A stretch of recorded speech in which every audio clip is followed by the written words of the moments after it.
The door of Hargrove's general store swung open, so hard it cracked against the wall. Margaret Potts, the wife of the most prosperous merchant in Juniper Trace, planted herself in the doorway and pointed one ringed finger directly at Miriam Bellrose, like she was identifying a stray dog that had wandered into the wrong yard. "That woman," Margaret announced, loud enough for every person inside and half the street outside to hear, "has been sleeping under a widower's roof for 6 weeks. And not one of you finds that troubling."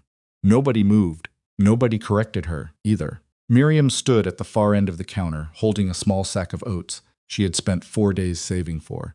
She didn't flinch. She had learned a long time ago that flinching only made people like Margaret Potts feel like they had found something worth poking. But her hands tightened around that sack, and somewhere behind her eyes, something that had been holding very still for a very long time started to shake. If that were you standing in a store full of people who had already decided what you were worth before you ever opened your mouth, what would you do?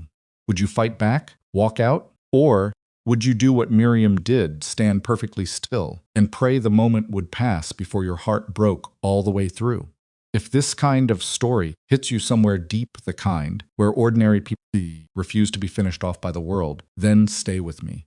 Subscribe to the channel and follow this story all the way to the end. Because I promise you, Miriam Bellrose is not the kind of woman who goes quietly.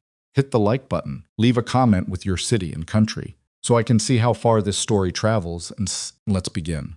The morning Miriam Bellrose won $3.50 at the Caldwell County Frontier Baking Contest. She told herself it was going to change everything. She had been telling herself that for years. That the next thing, the next job, the next town, the next small victory was going to be the one that finally tipped the scales in her favor. She was good at telling herself that. She had to be. There wasn't much else keeping her moving, though, that never seemed to lead anywhere that wanted her. The contest had been held in the churchyard of a little town called Mineral Fork, 3 days east of where she stood now. 42 women had entered. Miriam had arrived with a basket covered in a flour sack cloth and no expectation of winning, because expectation had a way of making the losing hurt worse. She had baked a honey and dried apple cake, not fancy, not decorated with sugar flowers. The way some of the town ladies' entries were just honest, careful work. The kind of baking that comes from years of making something out of almost nothing. The judges had passed along the table with their forks and their notebooks and their careful expressions, and Miriam had stood off to the side, trying not to look like she cared. She cared. She always cared. Third place had gone to a woman with a braided raisin bread that smelled like Sunday morning. Second place had gone to a young wife with a buttermilk pie that made 2 of the judges close their eyes when they tasted it. First place, the one that came with $5 and a printed ribbon, had gone to a woman Miriam had never seen before. Someone who arrived in a proper carriage and whose tablecloth had embroidery on it. $3.50. That was what Miriam had walked away with. Her name called. Brief, polite applause. A small envelope pressed into her hand, and then everyone turned back to the real winner. She had walked to the edge of the churchyard and counted the bills twice. $3.50, and she had thought, at least now I have something to show them. The them she was thinking of were the kitchens. Every town had them: ranch kitchens, boarding house kitchens, hotel kitchens, all of them needing cooks, and most of them willing to put up with almost anyone who could produce a decent meal on short notice. Miriam had been working those kitchens since her husband Thomas died 4 years ago and left her with a paid-off trunk, a cast-iron skillet, and no particular future. She was good at the work, better than good. She could stretch a pot of beans into 3 meals, could judge whether a wood stove was running hot by holding her hand 6 inches above the burner, could make bread that didn't collapse and pie crust that didn't shrink and coffee that didn't taste like scorched dirt. She knew what she was worth. The problem was that none of the kitchens knew it, or rather they knew it and hired someone else anyway. The pattern had become so familiar she could almost recite it before it happened. She would arrive, introduce herself, sometimes even cook a sample meal right there on the spot to prove what she could do. The person doing the hiring would taste the food, nod, maybe even say something like, "Well, that's real good," and then look at Miriam, all of her, slowly, the way people do when they've already made up their mind and are just now getting around to explaining it to their face and say they decided to go another direction. Another direction. That was the phrase that had followed her from Mineral Fork to Red Bluff to Sycamore, crossing to a stretch of road she didn't even know the name of yet. She had tried not to take it personally. She had tried to be practical about it, the way her mother had always told her to be practical about things that couldn't be changed. You are what you are, Miriam. The world doesn't owe you kindness for it. The world didn't have to be cruel about it, either. And the world, in Miriam's experience, almost always chose cruel. She had been walking for most of 3 days when she heard the sound. She almost missed it. She was tired, in the particular way that goes past the muscles and into the bones, where every step requires a small argument with yourself to produce. And her attention had narrowed down to the road in front of her and the question of where she was going to sleep that night. She had maybe a mile left in her legs before she'd have to stop whether she wanted to or not. The sound was thin. It came from off to the left of the road, past a stand of cottonwoods somewhere she couldn't see. At first she thought it was a cat, then she heard it again, and she stopped walking. That was a child, not crying the way children cry when they're angry or want something. Crying the way they cry when they're past wanting and have moved into something else, a low, exhausted kind of sound, barely enough air left behind it to carry. Miriam stood on the road for a moment. She had learned not to go looking for trouble. Trouble had a way of finding her often enough without her assistance. And she was tired, and it was getting late, and whatever was happening off through those cottonwoods was almost certainly not her business. She went anyway. The house she found was not impressive. It was the kind of homestead that had clearly once had someone paying close attention to it. You could see the evidence of that in the way the fence posts were set, in the shape of the garden bed beside the front wall, in the fact that there were curtains in the windows, even though one of them was crooked and the other had a tear in it that someone had sewn closed with thread that didn't quite match. Someone had cared about this place, that someone wasn't here anymore, or wasn't managing to care in the same way. The front door was closed. Miriam knocked. Nothing happened for long enough that she knocked again, and then she heard small feet on a wooden floor, and the door opened. The girl looking up at her was maybe 6 years old. She had dark circles under her eyes that didn't belong on a child's face, and she was holding something, a baby, or close to it. A little boy who looked to be somewhere around 2, pressed against her shoulder, with his face tucked into her neck. The boy was the one crying, or he had been. He'd gone quiet when the door opened, turned to look at Miriam with large, flat eyes that had the unsettling stillness of a child who had cried for a long time and run out of energy to keep it up. The girl looked at Miriam without expression, not afraid, not relieved, just looking. "Is your mama home?" Miriam said. The girl's face didn't change. "No, your papa? He's out." A pause. "He's always out." Miriam looked at the boy, who was watching her with those empty, exhausted eyes. Face was pale. His lips were dry. "When did you last eat?" Miriam asked. The girl thought about it with the kind of careful, serious expression that children use when they want to get the answer exactly right. "Yesterday," she said then. "After a beat, I think." Miriam looked past her into the house. The kitchen was visible from the doorway, a cold stove, a table with nothing on it, a shelf with very little on it. She looked back at the girl. "What's your name?" "Tessa." "Tessa." Miriam said it, the way you repeat a name when you're going to need to remember it. "I'm Miriam. Is it all right if I come in?" Tessa considered this for a moment. She was 6 years old, and she was deciding whether to let a stranger into her house, and the weight of that decision sat visibly on her small face. Because this child had already learned that decisions had consequences, and that adults who seemed helpful sometimes weren't. "You're not going to hurt us," Tessa said. It wasn't quite a question. "No," Miriam said. "I'm not." Tessa stepped back from the door. The stove was stone cold. Miriam touched the surface of it and felt nothing, not even residual warmth, which meant it hadn't been lit in a while. She opened the firebox and found ash, and a little kindling at the bottom of the wood box beside it, and a small amount of split wood stacked against the wall. Not much, but enough. While she got the fire started, Tessa stood in the kitchen doorway, holding Owen. That was the boy's name. Owen. Tessa told her without being asked, as if she decided that if this woman was going to be here, she might as well know who she was feeding, and watched Miriam work with the same careful, measuring attention she'd had since the door. "You've done this before," Tessa said. "Lit a stove?" Miriam said. "Made food for somebody?" "Yes," Miriam said. "That's what I do." Supplies were lean. There was cornmeal, a small amount of salt pork, some dried beans that needed longer than she had to cook them properly, a partial jar of molasses, and 4 potatoes that were starting to go but hadn't gone yet.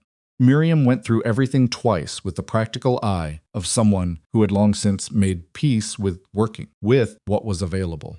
She sliced the potatoes thin and started them in the pan with the salt pork and put water on to boil for cornmeal mush, because that would be quick, and the boy needed something in him fast. Owen had stopped crying by the time the first smell of food hit the air. He'd been set down on the kitchen floor when Tessa's arms got tired, and he'd been sitting there quietly against the wall, watching Miriam the way the very young watch, anything unfamiliar without judgment, without expectation, just watching. When the smell reached him, he sat up straighter. "He's hungry," Tessa said, as if Miriam needed telling. "I know," Miriam said. "It won't be long." It wasn't. The mush came together in 20 minutes, and Miriam put Owen's portion in a bowl and sat down on the floor with him, because there were only 2 chairs, and Tessa was in one, and she fed him slowly, the way you feed a child, who is hungry enough to eat too fast and make themselves sick. He ate with his whole face, leaning toward the spoon before she had it positioned, his small hands gripping the sides of the bowl, even though he wasn't holding it. Tessa ate at the table. She ate carefully, with better manners than most adults Miriam had served, cutting things into small pieces and chewing with her mouth closed, and Miriam had the strange, aching thought that someone had spent real time teaching this girl how to behave at a table, and that person was gone, and Tessa was still doing it anyway, still honoring whatever that was, still being who she'd been taught, to be even with nobody here to see it. Miriam sat on the kitchen floor feeding Owen and felt something in her chest pull tight. She had every intention of leaving. She had told herself that while she was walking up to the house, and while she was walking up to the house, and while she was lighting the stove, and while she was inventorying the shelves, she would get these children fed, and she would be back on the road before dark. And that would be that. She didn't have the margin for anyone else's crisis. She barely had the margin for her own. She was washing the bowl Owen had used when she heard the door. Heavy boots on the porch, the handle turning. Then a man stopped in the doorway and looked at the scene in front of him, a stranger in his kitchen. His children fed and quiet. Owen asleep on the floor, on a folded blanket that Miriam had found in the back room without asking, and the look on his face was something she wasn't prepared for. He didn't look angry.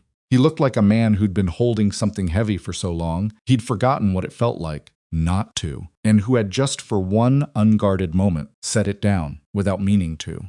Silas Vale was lean in the way men get when they work too hard and sleep too little, and there was gray at his temples that looked like it had arrived early and stayed. He had a face that had been good-looking once and was still organized that way, but the lines in it were the kind that come from weather and from grief, not from laughter. He looked at Miriam. He looked at Owen on the floor. He looked at Tessa, who was sitting at the table, doing nothing, just sitting the way children sit when they finally don't have to be responsible for anything for 5 minutes. "Who are you?" he said. His voice was flat, not hostile, just a man trying to get information. "Miriam Bellrose," she said. "I was passing on the road. I heard the boy crying." Silas said nothing. "I lit your stove," she said, because it seemed important to account for what she'd done rather than let him fill in the blanks himself. "Used some of the salt pork and cornmeal. I'll leave what's in my pack to cover it before I go." "Before you go," he repeated. "I was just making sure they ate," Miriam said. "I'm not looking to put you in anyone's debt." Silas looked at Owen sleeping on the floor, then back at her. Something moved through his face, not the relief from before. Something smaller, something he was working to keep contained, and he looked away toward the window. "You cook professionally?" he said. "I try to," Miriam said. "The trying part's easier than the finding work part." He almost smiled. It didn't quite make it, but it was close. "You heading somewhere specific?" he said. "West," she said. "There's always a west." He was quiet for a moment. Then he looked at the stove, which was still going, still putting out heat, the kitchen warmer than it had been in what Miriam was guessing was weeks. "You could pass through a little slower," he said. He didn't look at her when he said it. He said it to the window. Miriam stood in the middle of someone else's kitchen, with a dish towel in her hands and a pack by the door and every practical reason in the world to put the towel down, pick up the pack, and keep walking west. She looked at Owen on the floor. She looked at Tessa, who was looking at her with eyes that had already learned not to want things too openly. Miriam put the dish towel on the counter. She sat down in the third chair, the one no one had been sitting in. She didn't say anything. She didn't have to. Outside, the sky was going orange and gold, and the stove was burning steady, and somewhere in the cottonwoods, a bird was doing the last few bars of whatever it had been singing all day. For the first time in a very long time, Miriam Bellrose put her bag down and did not immediately start thinking about picking it up again. That should have felt strange. It felt, instead, like something she recognized some version of right, that she hadn't had a name for until just now when it showed up unannounced in a cold kitchen, in a settlement she'd never heard of, attached to 2 hungry children and a man who'd said she could stay without quite saying it. She wasn't foolish enough to call it hope, but she left it there in the room with her and didn't push it out the door. Stove burned. Owen slept. Tessa watched. And the man standing by the window finally let his shoulders drop just a little, just enough like someone who'd forgotten that breathing all the way down was a thing a person was allowed to do. The morning after Miriam sat down in that third chair, she woke up on the floor beside Owen with a folded horse blanket under her head that she didn't remember putting there. She lay still for a moment, listening to the house. There was wind against the walls, the particular low sound of early morning on open land, and somewhere outside the creak of something that needed oil a gate hinge, maybe, or a pulley. Inside, nothing. Owen was still breathing slow, and even beside her, one fist tucked under his chin, the other stretched out toward her, like he'd reached for something in his sleep and found the closest available thing. Miriam looked at the ceiling for a moment and thought about the road. Then she got up and lit the stove. That was the decision, and she made it without language, without ceremony, without telling herself any particular story about what it meant. Stove was cold. There were children who would be hungry when they woke up. She knew how to fix one of those things, so she did. Silas was gone before she had the fire properly going. She heard him leave boots on the porch, the soft exhale of a man stepping out into cold air before he's ready for it. But he didn't come back into the kitchen first, and she didn't call after him. There was nothing to say yet. They had not made any agreement. He had said she could pass through slowly, and she had sat down, and that was the whole of it. She made porridge from the last of the cornmeal and sweetened it with the remainder of the molasses. When Tessa came out of the back room, she stopped in the kitchen doorway and looked at Miriam the same way she'd looked at her the night before, measuring careful, without the particular trust that gets handed out automatically to adults. "You stayed," Tessa said. "I stayed," Miriam said. Miriam considered lying. Not a big lie, just something manageable. "I was too tired to keep walking," or it seemed like the practical thing. But this girl had the kind of eyes that made lying feel like more trouble than it was worth. "Your brother reached for me in his sleep," Miriam said. "I didn't want to move him." Tessa looked at Owen, who had pulled himself upright in the corner and was chewing on the end of his blanket with no particular urgency. "He does that," Tessa said. "He used to do it with Mama." She said it the way children say difficult things flatly, without theater, because they haven't yet learned they're supposed to make their grief smaller so the adults around them don't have to deal with it. Miriam stirred the porridge and didn't say anything because there was nothing useful to say.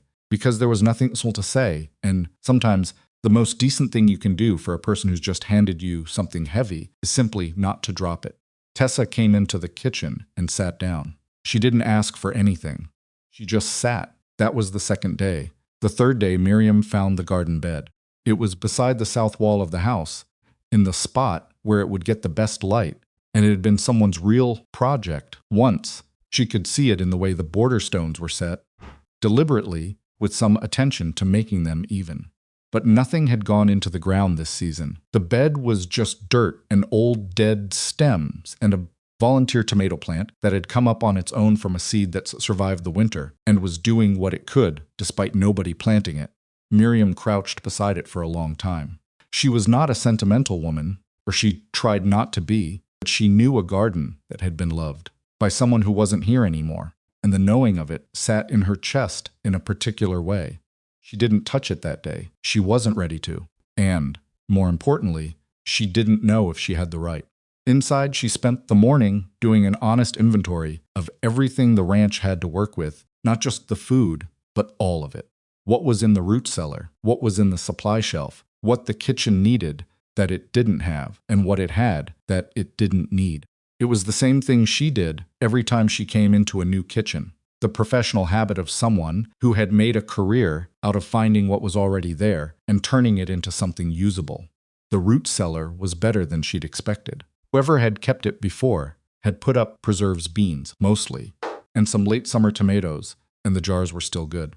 There were winter squashes along the back wall, in various stages of softness, but most of them still usable, and a small sack of dried corn, and a covered crock of something she opened carefully and found to be lard, solidified and white and fine. She stood in the root cellar for a minute and took stock of what she could do with this, and for the first time in several days felt something settle in her not happiness, but competence, which is its own kind of comfort. She made a real meal that night.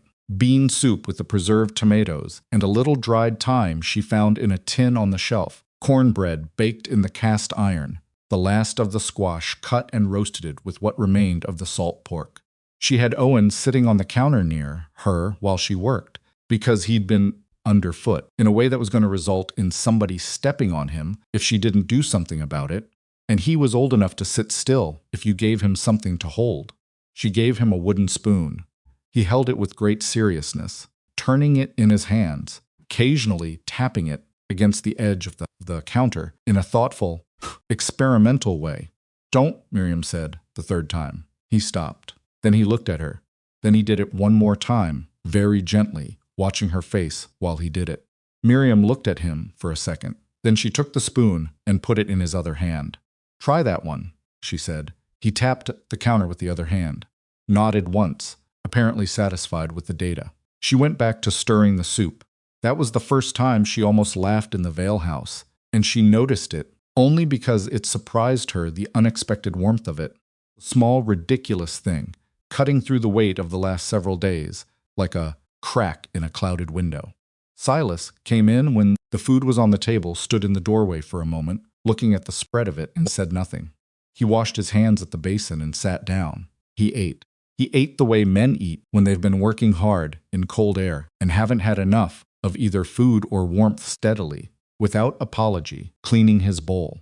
When he was done, he looked at the table for a moment. "That squash was going," he said. "I know," Miriam said. "I used it before it went the rest of the way." He nodded slowly.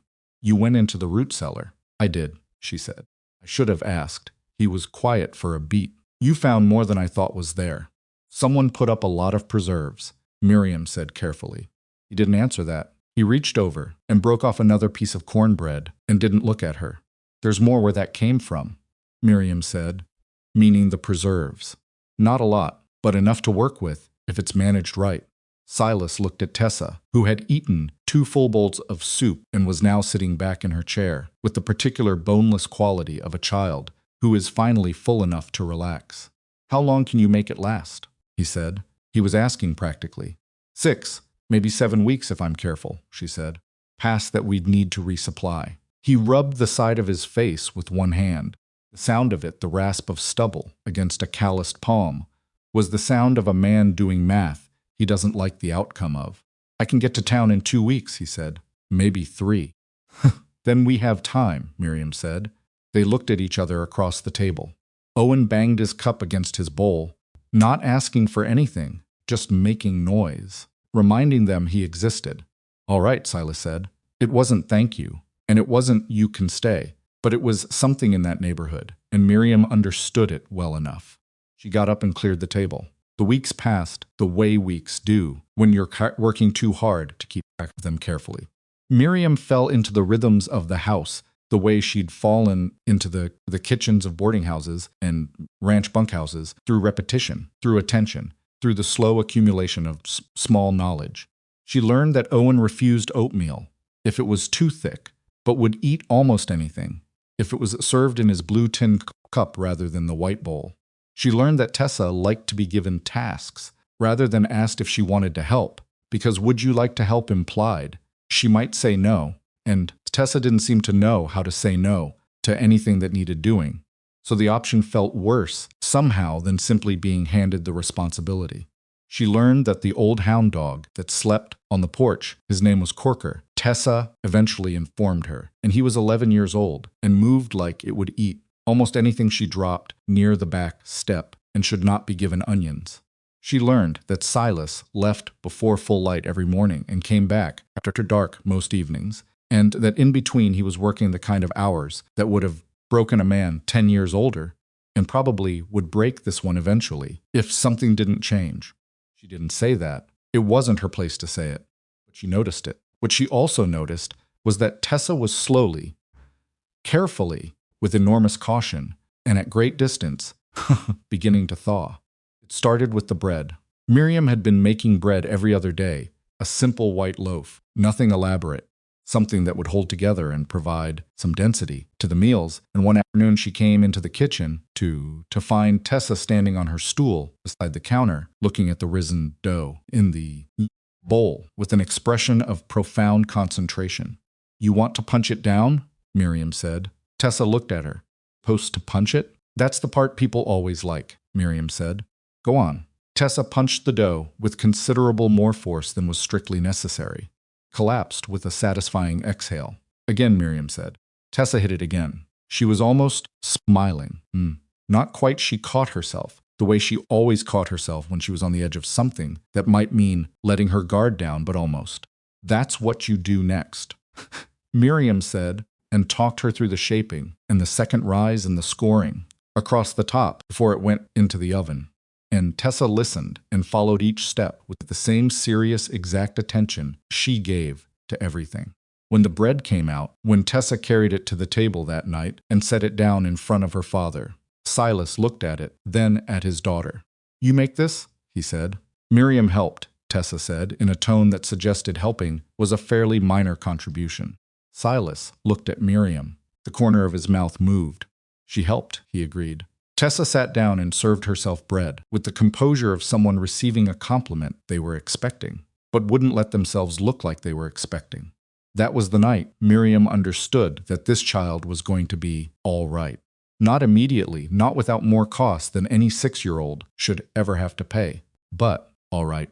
There was something in Tessa Vale that was too stubborn to stay broken, and Miriam recognized it because she had the same thing in herself, whatever it was. That refusal, that insistence on still being upright at the end of the day, no matter how hard the day worked to put you down. She wondered briefly if Tessa's mother had had it too. Thought she probably had. Owen's attachment was simpler and more total, and arrived, as toddler attachments do, without warning and without negotiation.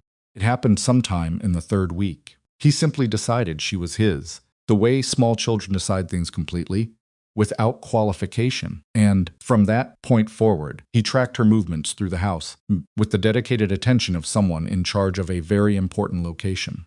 When she sat down, he climbed into her lap. When she stood at the stove, he stood beside her foot. When she went out to the root cellar, he went to the door and stood there, making small sounds of protest until she came back. Miriam had not had children. She had wanted them once, when Thomas was alive and the future still felt like it might have room for the things she wanted. That time had passed without children in it, and she had made her peace with that. Or she had told herself she had, which was not quite the same thing, but close enough to function on. Owen climbing into her lap felt like something she didn't have a word for. She held him when he climbed up, and she helped him down when she had to move, and she was careful not to let herself feel too much of it. She was aware, in a way she couldn't quite explain, that feeling too much of it was dangerous. Not to Owen, to her, because Owen would be all right. Owen had a father and a sister and a house with food in it, now and a ranch cat who had inexplicably chosen the corner of his room to sleep in. Owen was going to be fine. It was Miriam who might not survive, getting too attached to a life she hadn't been invited to keep. She was still telling herself that in week 4, when the rider came. She was in the kitchen with Owen on her hip. He'd been fussy all morning, and carrying him was the only solution anyone had found when she heard the horse and then Silas's voice from outside, low and then louder, and then a second voice she didn't recognize. The voices went on for a while. She kept working because it wasn't her business, but she could hear the second voice getting sharper without being able to make out the words. And then the door opened and Silas came in alone. Stood in the kitchen doorway for a moment. "My brother's here," he said. Miriam kept her face neutral. "All right, he'll be staying a few days. I'll make up the spare room," she said. Silas was looking at her with an expression she couldn't read, which was not unusual. He was not an easy man to read, but there was something in it this time that made her set Owen down more carefully than usual. "He has some concerns," Silas said, "about a beat arrangement." Miriam set a cup on the shelf, lined it up with the others. "I figured," she said. Bram Vale came in for supper that evening.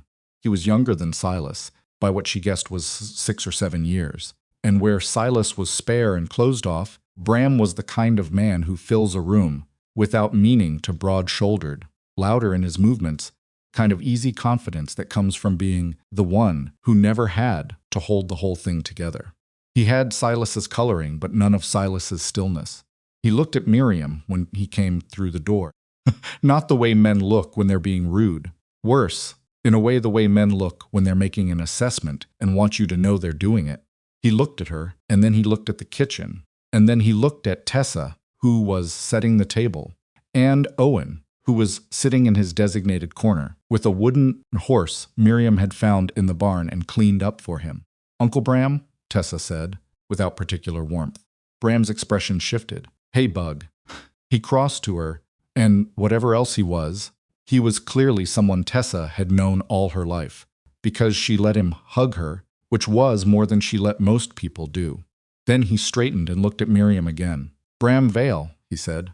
"Silas's brother." "Miriam Bellrose," she said. "Supper's in 20 minutes. The meal was not comfortable. Bram was not overtly hostile. She had dealt with openly hostile, and this wasn't quite that.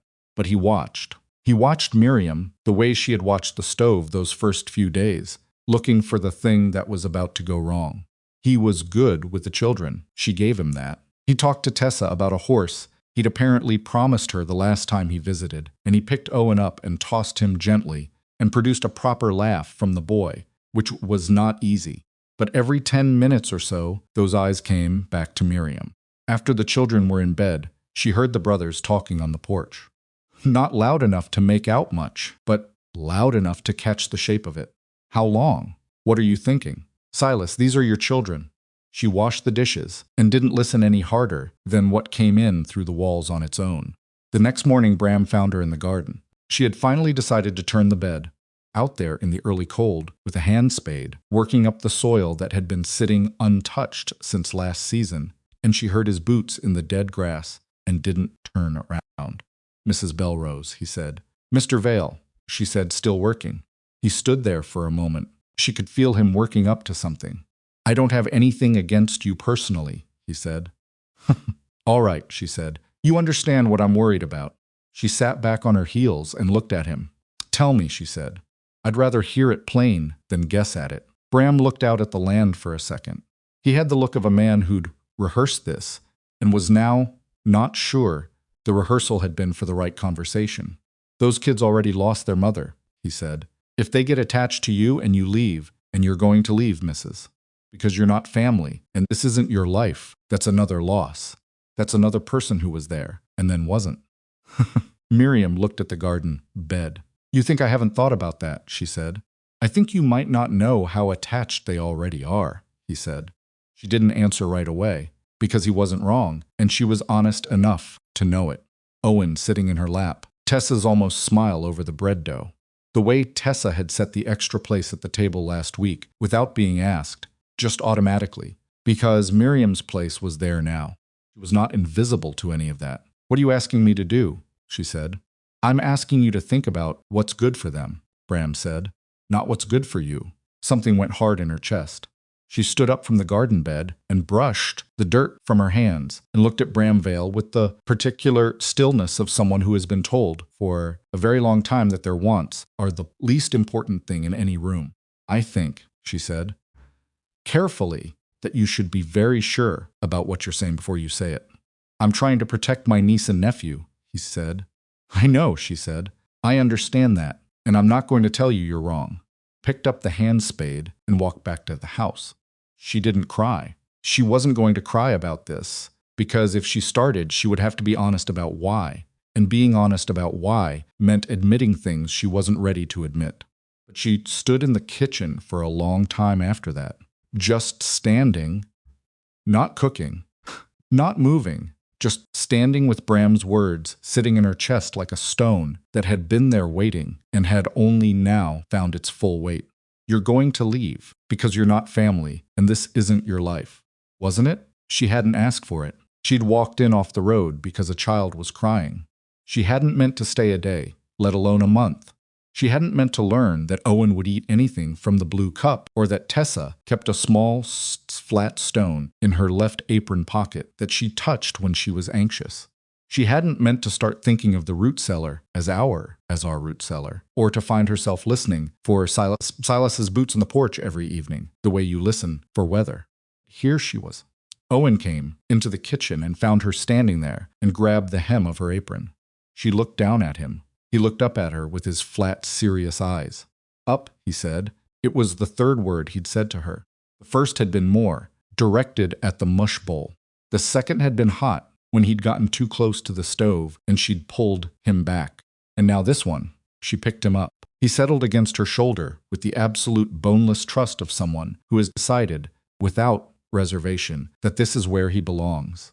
Miriam pressed her face briefly against the top of his head and breathed in, and thought about what Bram had said, and understood for the first time, fully, without being able to push it away, that he was right about one thing.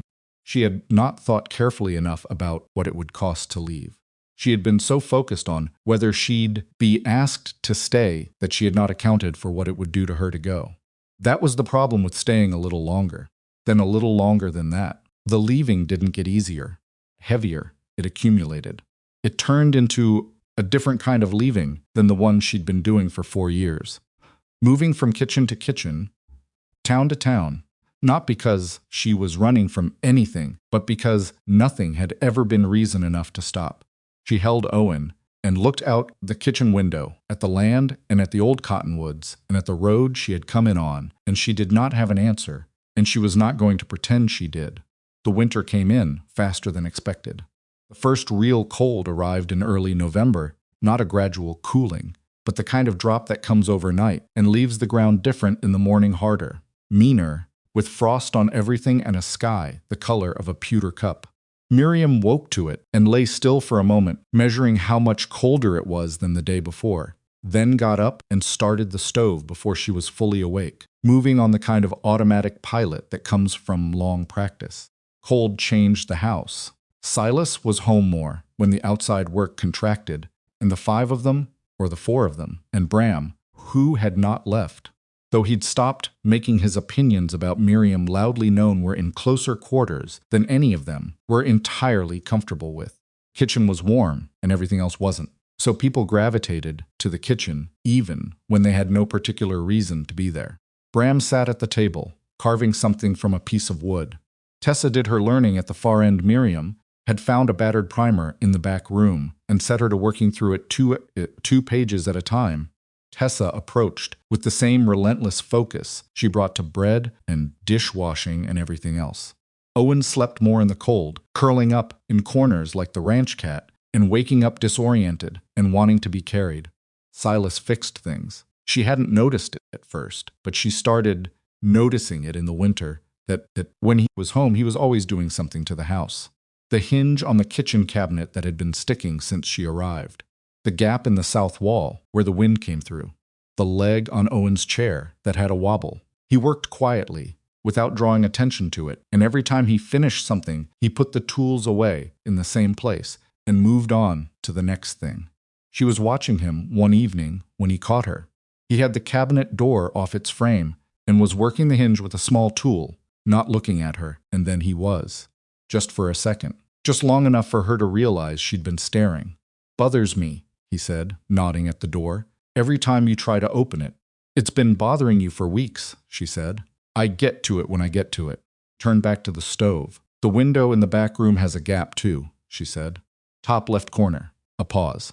"I know," he said. "Just thought I'd mention it," she said. "I'll get to it." It was not, by any objective measure, an interesting conversation.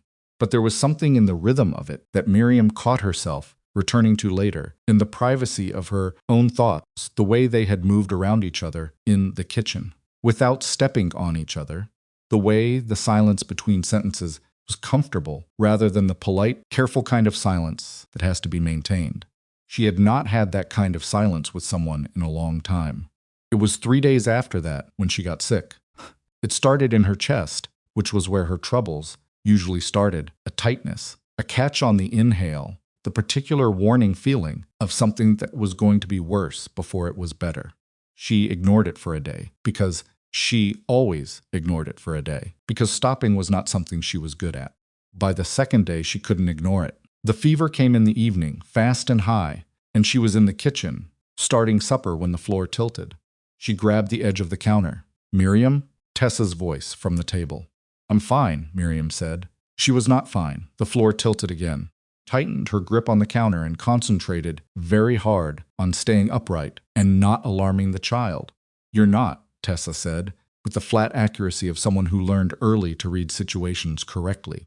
Silas came in 20 minutes later to find Miriam sitting in the chair she'd been trying to get into for 10 minutes, and Tessa running a damp cloth under cold water at the basin. He crossed the kitchen in 4 steps. "How long?" he said. "I'm all right," Miriam said. "Miriam." His voice was quiet but not soft. "How long?" She looked at him. His face was level, no alarm in it, just a man asking a question he intended to have answered. 2 days, she said. "The fever's new." He put his hand against her forehead, and the simple directness of it, no hesitation, no asking permission, just his palm against her head, warm and dry, was so unexpected that she didn't move for a full second. "That's high," he said. "It'll come down," she said. "Not tonight," he said. She didn't go to the spare room. She couldn't get that far, and Silas didn't push it. He made up the chair with a blanket and brought the wash basin near and told Tessa she'd done right with the cloth and to go check on Owen. Then it was just Silas in the kitchen and Miriam in the chair with her eyes closed against the light. She was aware of him moving around. She heard him take the supper off the stove she'd gotten halfway through it before the floor tilted, and heard him doing something with it, and then smelled it and registered distantly that he'd finished it himself, prized her in a way she didn't have the energy to examine. He sat down at the table. She didn't expect him to stay. It was late, past the time he'd normally have gone to bed when she surfaced through the fever, enough to speak without thinking about it too hard. "I'm all right," he said. She recognized the echo and thought she might be hallucinating slightly. "Silas," she said. What was her name?" A long pause. "Eleanor," he said. She closed her eyes again. "Thomas," she said. "Mine was Thomas." More silence. "He was a good man," she said. "Not he wasn't perfect. He was stubborn about the wrong things, and he never learned to apologize properly. But he was good." "Eleanor was patient," Silas said. "Patient in a way I wasn't. Probably couldn't ever be. A beat. I used to think I'd catch up to her, eventually." Miriam opened her eyes and looked at the ceiling. "You think you should have done more," she said. "Don't you?" he said. "Thought about it. I think I tried to fix things that weren't mine to fix," she said. "And I stopped trying to fix things that were." The stove was burning low. She could hear the tick of it cooling at the edges. "I'm sorry about your wife," she said. "I'm sorry about your husband," he said. It was not the kind of thing either of them said easily. She could hear that in his voice, the small cost of it. Outside, the wind had come up. Something on the roof was complaining about it. In the back room, Owen was sleeping through everything, the way Owen slept through most things, flat on his back with his arms out. Miriam closed her eyes. She was still sick. Her head was pounding, and the fever hadn't broken, and she was sitting in a chair in someone else's kitchen, with someone else's grief keeping her company, and she was going to feel terrible in the morning. But the chair was solid, and the fire was still warm, and somewhere in the vicinity of the table a man was keeping watch who had not been asked to and had decided to anyway. She slept. She didn't know when he moved, but at some point during the night she half surfaced, and he had pulled his chair closer and had the wash basin on the table beside him, with a cloth in the water, and was doing the Smalls' unglamorous, entirely real work of bringing a fever-down cloth to her forehead. Wait. Cloth in the water, cloth to her forehead, with the patient focus of a man who does the thing that needs doing until it's done. She didn't say anything. She wasn't sure she could. But she lay still and let it happen, and thought that this was the most honest thing anyone had done for her in a very long time. The fever broke before morning, when Miriam woke, fully, with her head clearer, and the lights just starting to come through the window. Silas was asleep in his chair at the table. His head was dropped to his chest, and he was going to have a very unhappy neck when he woke up, and the cloth was still in the basin. Tessa was in the kitchen doorway. She looked at her father, then at Miriam. Miriam put a finger to her lips. Tessa nodded. Then she came quietly into the kitchen and stood beside the stove, and Miriam showed her, with gestures and no words, how to check if it had enough heat left to add to without opening it all the way. Together, in silence, they kept the kitchen warm, while Silas slept. Tessa didn't touch the flat stone in her apron pocket once. Miriam noticed. She noticed. She filed it away in the place where she kept the things that were too important to look at directly, and she started the coffee. And through the window, the sky was going from gray to pale gold, and somewhere in the east, the sun was doing what it always did, indifferent to everything below it, steady as anything in the world. Bram left on a Tuesday. He didn't make a ceremony of it. He packed his saddlebag the way he'd arrived without announcement and came into the kitchen while Miriam was straining the morning's coffee and set his cup on the counter and stood there for a moment like a man trying to decide whether to say something he'd already decided to say. "You're still here," he said. "I am," Miriam said. He looked at the kitchen. At the order of it, the small signs of sustained habitation, the herbs she'd hung to dry from the beam, the children's cups on the low shelf where they could reach them, patch she'd sewn onto the knee of Owen's trousers that was hanging over the chair back, waiting to be returned to him. "The fever broke clean," he said. 3 days ago," she said. "I'm fine." He nodded slowly. He picked up his cup, drank the last of it, and set it back down. "My brother hasn't looked like himself in over a year," Bram said. He wasn't looking at her. He was looking at the cup. "Not until lately." Miriam said nothing. "I still think it's complicated," he said. "It is complicated," she said. He picked up his bag. He paused in the doorway, and she thought he was going to say something else, something final and decisive, the way he'd been decisive about everything since he arrived. But he just looked at the kitchen one more time, and whatever he saw in it, whatever he'd been measuring since he got there, seemed to settle something in him, because he nodded once and left. She heard him say goodbye to Tessa in the front room. She heard Tessa say, "Travel safe." Uncle Bram, with the prasetsaponitness, a child, who has been taught that you say the correct thing even when you're not entirely sure how you feel. She heard Owen making protesting sounds from somewhere near the floor, probably because Bram always picked him up on his way out, and Owen had learned to expect it. Then hoofbeats on the frozen ground, and then nothing. Miriam poured herself a cup of coffee and stood at the window and watched the road until it was empty again. She wasn't sure what she felt about him leaving. Relief, partly the particular relief of a house returning to its own rhythms after a disruption. But something else too, something she didn't like as much. Because Bram, for all his watching and his pointed questions, had been a reminder that there was a version of the world outside this kitchen, outside these fields and these cottonwoods and this particular bend in the road. A world that had opinions about what she was doing here and what it meant and how it was likely to end. That world hadn't gone anywhere just because his horse had. The fever had taken more out of her than she wanted to admit. She moved through the following week at a slightly reduced speed, not so much that anyone watching would have noticed, but enough that she noticed, which was worse. She made herself rest after the noon meal, something she hadn't done since she arrived. Sitting in the chair by the stove with her hands in her lap and her eyes open, just sitting, just being still, which felt almost as foreign to her as being sick had. It was on one of those afternoons that Tessa came and sat down across from her without being invited. She didn't bring anything to do. She just sat. They stayed like that for a while, the two of them in the warm kitchen, with the low fire and the sound of Owen sleeping in the back room, and the wind outside doing what the wind did. "My mama used to sit like this," Tessa said finally. Miriam looked at her. "In the afternoons," Tessa said. She said it was the only time the house was quiet enough to think. "That's true," Miriam said, "about the afternoons." Tessa was looking at her hands, which were folded in her lap with the same unnatural neatness she'd had about everything. When Miriam first arrived, that held quality, everything carefully managed. "Do you miss your husband?" Tessa said. "Yes," Miriam said. "Does it get smaller? The missing?" Miriam thought about Thomas, about the specific way he used to leave his boots by the door at an angle that drove her insane, and the way he hummed without knowing he was doing it, and the way he looked at her sometimes across a room like he was surprised all over again to find her there, and pleased about it. "It gets different," she said. "It doesn't exactly get smaller, but it changes shape. It stops being the first thing you think about when you wake up. It moves to somewhere you can still get to when you want to, but you don't fall into it anymore." Tessa considered this. "Papa still falls into it," she said. "I know," Miriam said. "He's getting better, though," Tessa said. It came out careful, like she was testing whether the statement was true while she said it.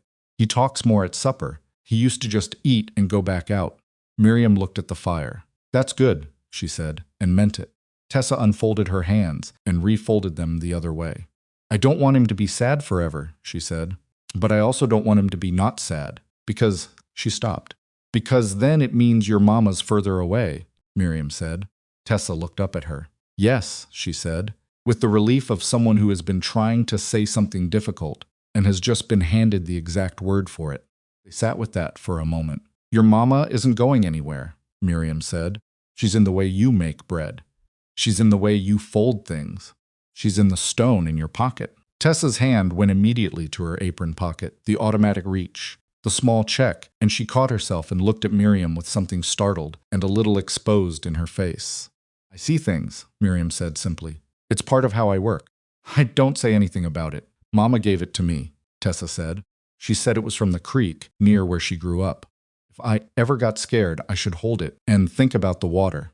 "Does it help?" "Sometimes," Tessa said, "when I remember to." Miriam nodded. Outside, the wind shifted. Something about it changed, went from steady to intermittent, the kind of shift that usually meant the weather was thinking about doing something.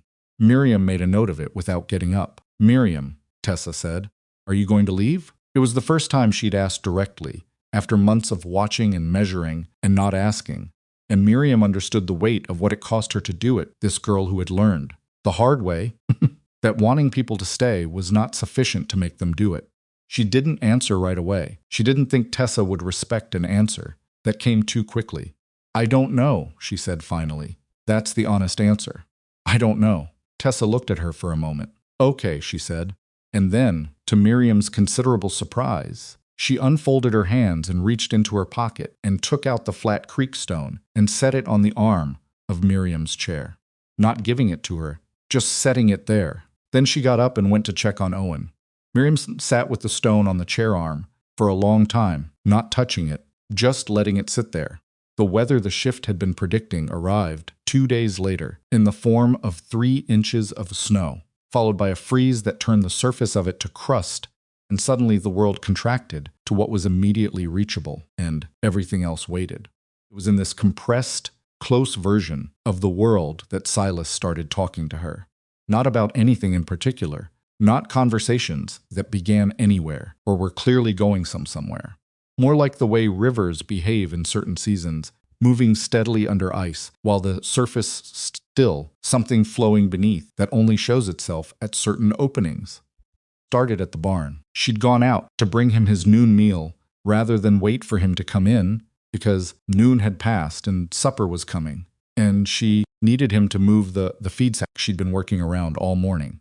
And he was in the middle stall with one of the horses going over a hoof, and when she came in, he looked up and said you didn't have to come out. And she said I needed the feed sack moved, and he said I'll move it, and they stayed out there for another 20 minutes after the hoof was done.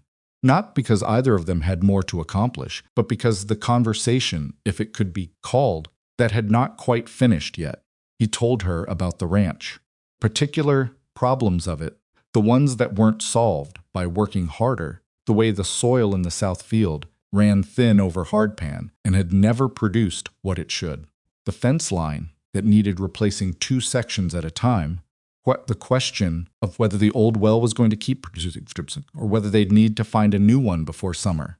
He talked about it the way men talk about the things they manage alone when they've been managing alone long enough, not looking for answers exactly, just speaking it out into air that would receive it. She listened and asked the occasional question, and he answered and kept talking. She didn't say, I'll still be here when the south field needs planting, or I'll help you figure out the fence. She was aware of those sentences and didn't say them. But she asked about the fence, which sections, and what had weakened them. And he told her, and somewhere in the telling something settled between them that hadn't been there. Before Bram came and went, some small additional solidity. She thought about it later, in the kitchen, watching the snow. There was something she needed to be careful about. Not careful in the way she was careful about Owen, protecting herself from the attachment. Something else. Something about the fact that Silas was talking to her in the barn, the way he probably used to talk to Eleanor, working through the ranch's problems out loud with someone who was actually paying attention, and that she was filling a space in his days that wasn't hers to fill unless she was going to fill it permanently, and she still didn't know the answer to permanently. She was still working out the shape of that problem when spring happened. It didn't come gradually, the way springs sometimes do, easing in over weeks with incremental warmth. Came in a week in late March, like a door being opened, sudden. Dramatic, the temperature climbing 15 degrees in 2 days, and the snow going from solid to slush, to nothing between Tuesday and Thursday, and the world turning brown, and then almost immediately, impossibly, the very first edge of green underneath. Spring came the trip to town. It had been 4 months since Miriam had been anywhere near Juniper Trace. She had been to the edge of the property, to the barn, to the root cellar, to the garden. She'd slowly been bringing back. She had not been to town because there had been no reason to go, and several reasons not to, the primary one being that she was not naive about what people in small towns say about a woman living under a widower's roof. Silas needed supplies. She needed specific things, seedling starts, a new hem on the skirt she'd worn through at the bottom, thread in a color she didn't have. The children needed to be seen, and boots for Owen, and Tessa was outgrowing everything simultaneously the way children do. They went on a Thursday. She had known, in the abstract, that it would be uncomfortable. She had not quite predicted the particular shape of the discomfort. It started before they reached the main street. They passed a woman coming the other direction with a basket on her arm, someone Miriam didn't know, a woman in her 50s with a good coat and a set expression. And the woman looked at Silas and said morning. Silas pleasantly enough, and then her eyes moved to Miriam, and the pleasantness didn't exactly leave her face. It just went somewhere else. Behind a door, and what remained was a very careful neutrality that said more than any expression she might have made. Silas said, "Morning, Mrs. Hanford," and kept walking. Miriam kept her face arranged appropriately and kept walking with him. They reached Hargrove's. She needed thread, and he needed several things from the supply side. The store was not empty. There were 4 or 5 people inside, 2 women near the dry goods, and a couple of men by the counter, and the particular quiet that comes over a space when people have been talking and then see who has come through the door. Miriam was accustomed to this. She had developed, over years of walking into rooms that had already decided what she was before she arrived, a technique for it, the careful nothing of her expression, the steady pace, the eyes that moved over the room without stopping anywhere long enough to invite contact.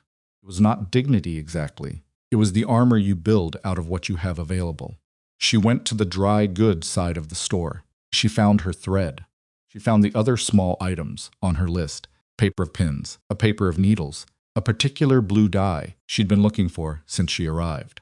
She did this with full awareness, of the room's attention, moving through it the way you move through cold water, steadily, without thrashing. Then she heard the voice. Margaret Potts. She would learn. The name later was standing near the bolt goods with another woman, and she had lowered her voice, but not by enough. Been there since October, she was saying. 4 months. Under his roof, sleeping in his house, and Silas Vale just lets it go on, and then has the nerve to bring her into town like she's. The woman she was speaking to said something Miriam couldn't make out. Well, that's exactly my point, Margaret said. Those poor children. With a woman like that. Miriam set the thread on the counter, kept her breathing even. She had heard a woman like that before. She knew precisely what it meant, had known since she was 14 years old. An understanding settled into her all at once like cold water, the specific knowledge of how the world was going to see her and what she would never be able to do about it. She had built her life in that knowledge. She had made peace with it, or she had told herself she had. But there was something different about hearing it today. Maybe it was the 4 months. The way 4 months of being seen, of being actually known people who had judged her on the evidence of who she actually was rather than what she looked like. The way that had slowly, without her permission, made the armor thinner, made the cold water colder. She was paying for the thread when the door opened. Silas came from the supply side. He had evidently heard enough because his face had a look on it she hadn't seen before, not anger. Or not only anger, but something more specific than that, something personal. He looked at Margaret Potts. Mrs. Potts, he said. Margaret straightened. She had not expected to be addressed. Mr. Vale. I don't know what you were just saying, Silas said. His voice was conversational, unhurried. But I'm going to tell you what I know, in case it helps clarify things for you.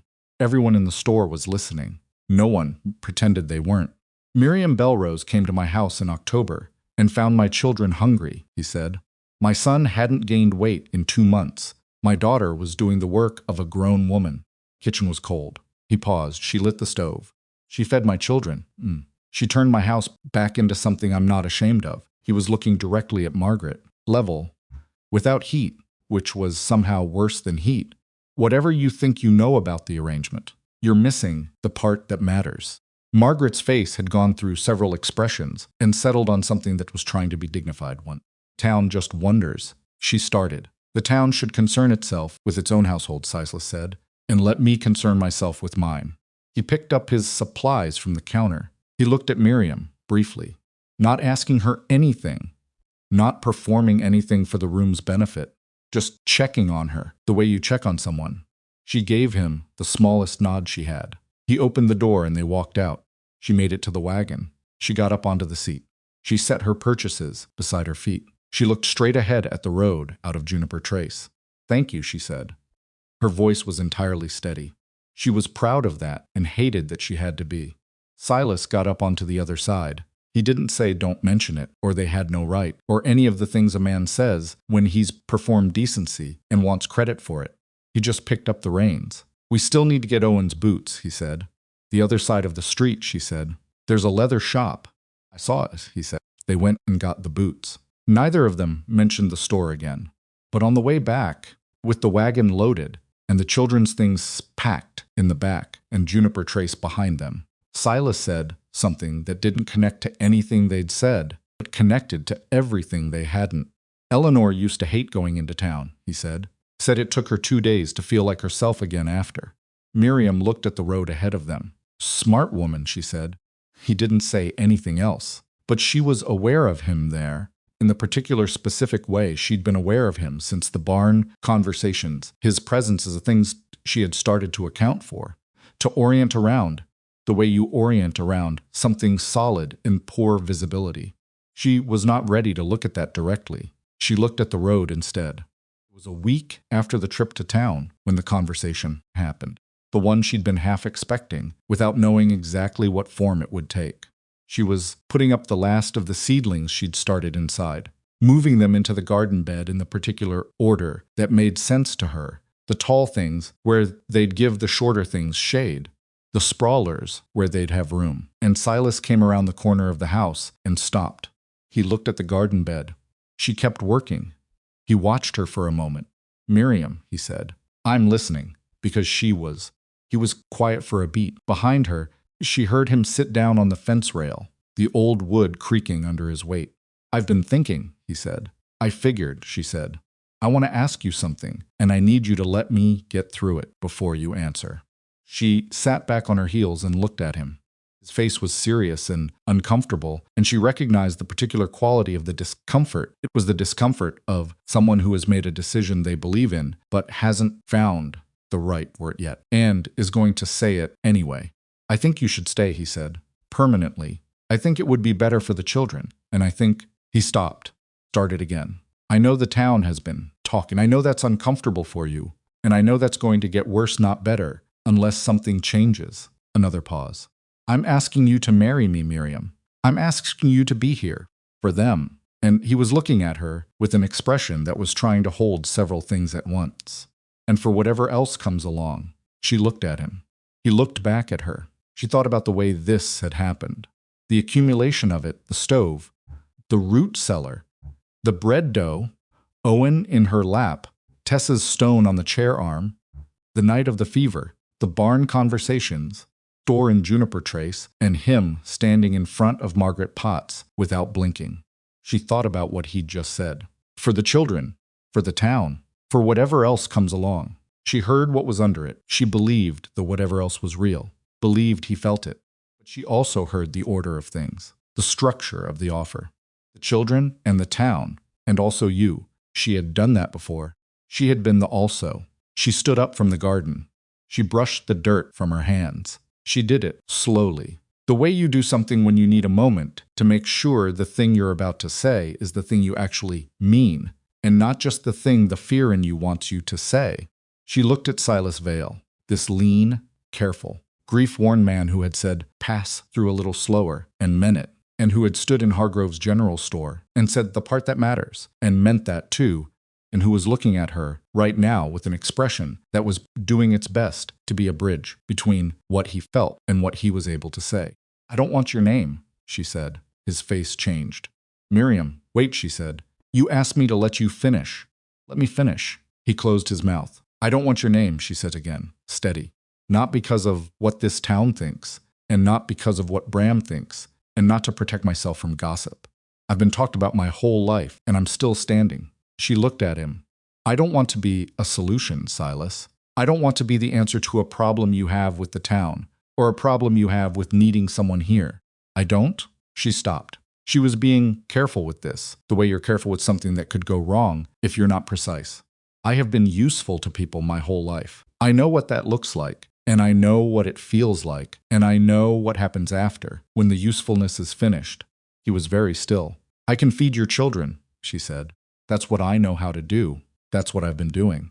And I don't need a name to do it, and I don't need a name to be worth something in this house. She held his gaze. But I won't be married because the town needs an explanation for my presence. I won't be married because it's the practical thing. The silence between them was different from all the silences before it.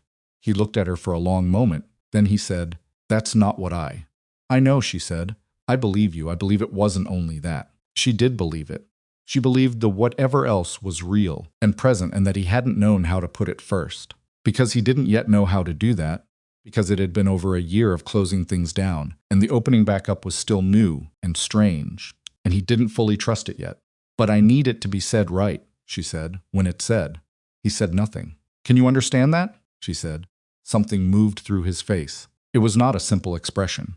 It was the expression of a man putting something in order inside himself, looking at the shape of something he hadn't looked at straight before. Yes, he said, and then quietly I did it badly. Did, she said. You'll get another chance. She went back to the seedlings. He sat on the fence for a while longer. He didn't leave right away, and she didn't ask him to, and the afternoon went on around them. Spring light on the turned soil, a bird doing something repetitive in the cottonwoods, Owen's voice from inside the house saying something to Tessa that got a reply Miriam couldn't make out. She was still at the garden when she heard Silas get up from the fence. She heard him walk back toward the house. She heard him stop. Miriam, he said. She looked up.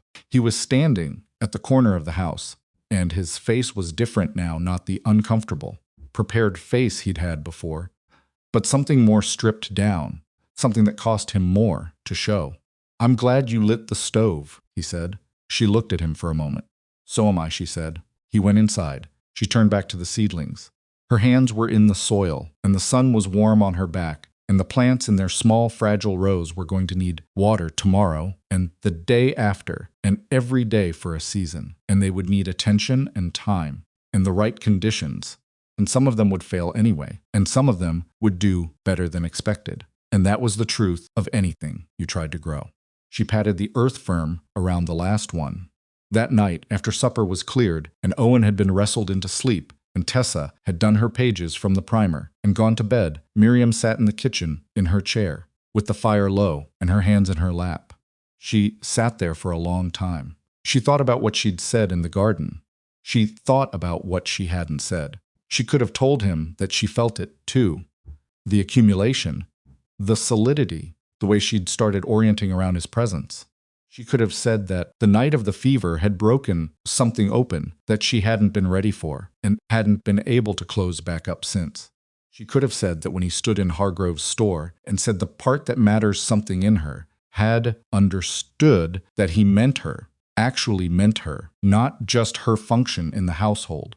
She hadn't said any of it because she was not going to say yes to being useful and call it love. And she was not going to be so hungry for permanence that she accepted an offer that was built, however sincerely, on the wrong foundation, and then spend years feeling the difference. She had too much dignity for that. She was honest enough to admit, had too much fear, not of him, of being wrong, of believing she'd found the real thing, and discovering she'd found the shape of it without the substance. She'd been wrong before.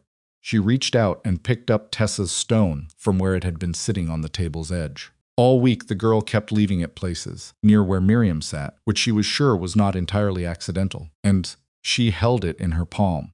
It was smooth and cool and flat, the kind of stone that comes from moving water, worn down to its simplest form. She closed her hand around it.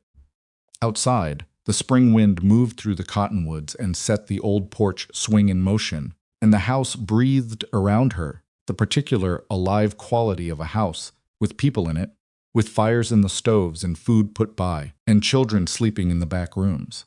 She had not felt this in a very long time. She had not let herself feel it, which was a different thing. She set the stone down. She banked the stove for the night. She turned down the lamp. Tomorrow the seedlings would need water. She would be here to do it. That was not nothing. For right now, on this particular night, that was enough to go to sleep on. She went to bed.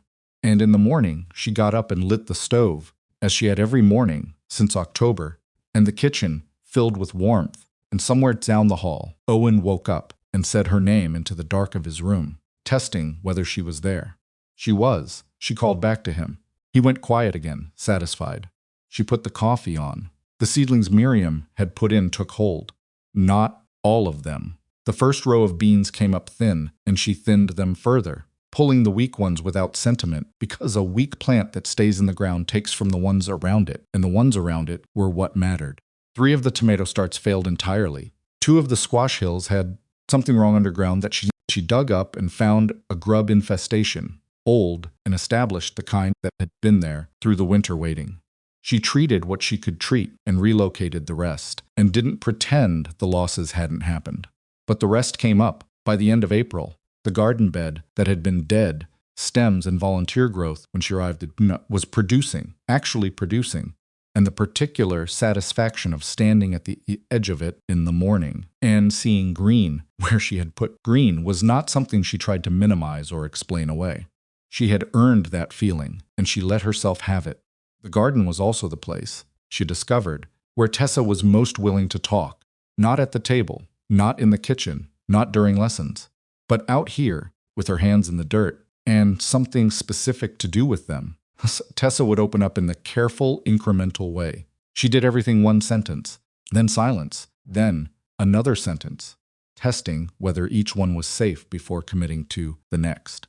She told Miriam about her mother's garden, not this bed, but the one Eleanor had kept at the back of the house, the one that hadn't survived the winter because no one had put it to bed properly in the fall.